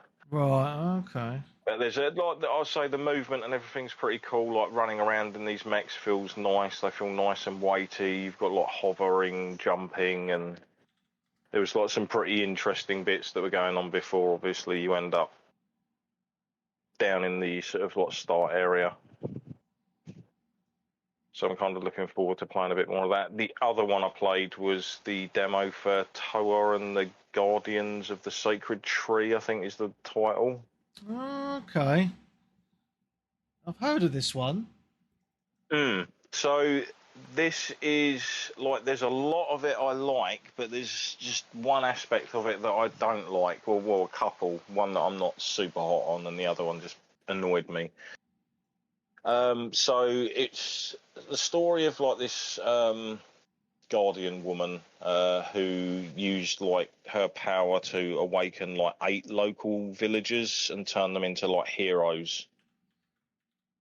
Okay. To basically go off and defeat these monsters. I can't remember the name of them, like the Maltami or something like that. And it's a roguelite. Now, I did not know that this was a roguelite. I thought it was like a secret Amana-esque RPG. Because you obviously see the bits in the trailers and stuff as well where you're the Shrine Maiden and you're going around and you're talking to all the different villagers and moving around towns, etc. But the main aspect of the game is you move to portals, then you can select 2 characters, one of which is the character you're going to be attacking with, and then the second character is the one that's going to be casting the magic as like a support character. Okay. And they both have separate health bars, and when obviously both of them are dead, like it's the run ends, but it's the same old battle through waves in a zone, and then you get to 2 gates or maybe 1 gate, and it'll tell you what the reward is for going through each one. Okay. So each time you clear a thing, you'll get a reward. So it might be like a skill card that gives you like fire to your attacks and causes them to burn, or one that makes your like dash attack or change weapon attack a little bit quicker. Okay. Now that's kind of okay, and there was some parts of it I like. I think the visuals are really nice. The music is really nice. The voice acting was superb. Like I had no issues with any of the presentation in this game whatsoever. When it came to the actual combat in places, I found it really hard for especially the AI, your other character that's following around behind you, to move out the way of AoEs. Okay. So there's like ones where you'll get to like the end of the run and you'll have like a boss that turns up, and the boss will spam a ton of AoEs, and you're running around the semicircle avoiding them, obviously, but your partner's just stood behind you. And it's like, what are you doing? Get out of the bloody AoEs. Like, this isn't my problem. So I've found like a lot of the AoEs were an absolute bugger to get out of. And to actually avoid some of those AoE attacks, you need to sort of almost be constantly on the move non-stop. But then you've got your other partner character who just follows behind you. So anything you narrowly avoid, they cop. And it's like, oh yeah, thanks for that. So that kind of annoyed me with it. This is only like a £25-26 game, I think. If you like roguelites and stuff, check it out. The demo is completely free and everything. Oh, fantastic! Now. I think it's on all platforms. But yeah, I just did not get on with it, and I'm not a massive fan of roguelites. The only one I kind of like in that aspect, I suppose, would be like Vampire Survivors. But that to me is not a proper roguelite. It's not like randomized. It just each time you go in, you're a bit more beefy with it, where this is sort of, I think, random areas, random rewards, all that kind of stuff. So if people are into all of that, then fair play. But then I think that's what it's just going to boil down to. You're just doing runs with 2 characters at a time, and you can choose different ones to do different stuff as you sort of go through the story. But I think it's all going to be done through a roguelike sort of dungeons. Yeah. Cool, So man. yeah, like I say, Right, everything about the presentation was like, yeah, absolute perfection. I loved all of that, but just didn't get on particularly with the actual style of game and aspects of the combat. Kind of reminds me of Hades a little bit. Yes, I never played just that. looking at Again, it was just like, oh, it's a roguelite. Like, I know people love them, but they're not necessarily for me. Yeah. I know you're a fan of the old roguelites, Graham. Yeah, I am a bit. I might check it out. Like I say, you've obviously got quite a lot of interest in the fact that you can mix and match your main character and your support character. Yeah. And like I say, there's some weird character designs. Like a lot of the characters are sort of like animals. Like one of the blokes Okay. I was using, he had like a fish head. It's like a carp man. Right. Oh, I might have a look. Yeah, sounds cool. Mm. Nice.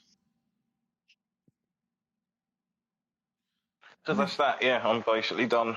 Anything else from anyone Sort of else? newish stuff. No, I don't think so. Oh, I think we're pretty much done then, guys, to be honest. I think we're there. Not bad, 2.5 hours almost. Not bad indeed. Cool. So, loads of games coming out in the next few weeks with Metal Gear. What's the other one we just talked about? Fucking brain is frazzled. I've had a few whiskies. There's loads.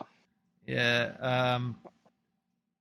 That space horror game, what was it, Yeah. Cronin? Yeah. That one you just talked about. Hell is Us. Even though Metal Gear, Mac- Lost Solar Side, Hell is Us, Kronos. Gears Flame and Ex tomorrow. Machina, Gears. Gears is tomorrow. Technically, like Jesus. about 5 to 6 games there.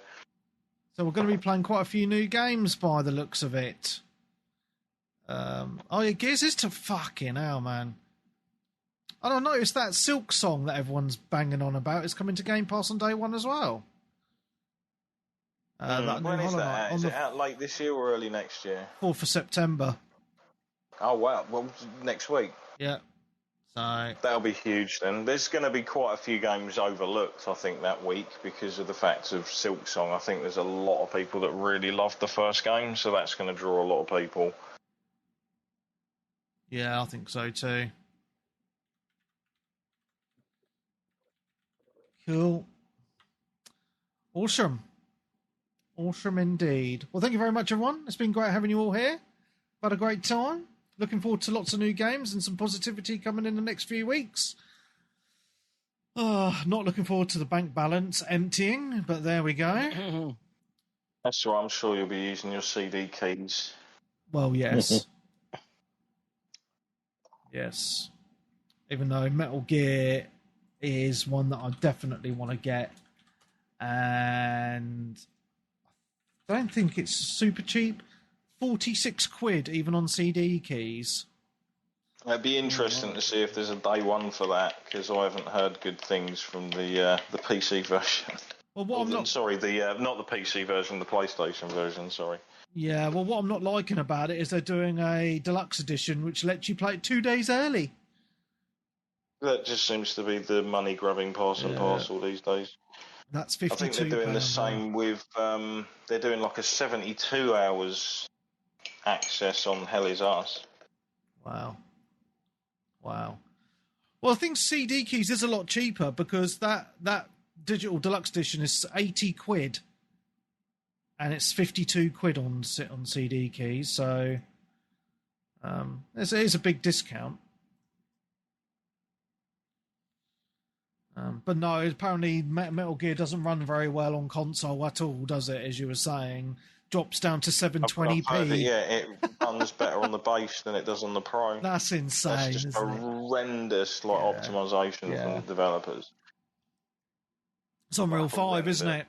That's the problem. Well, yeah, it's not necessarily just that because I play a lot of Unreal 5 games that run perfect.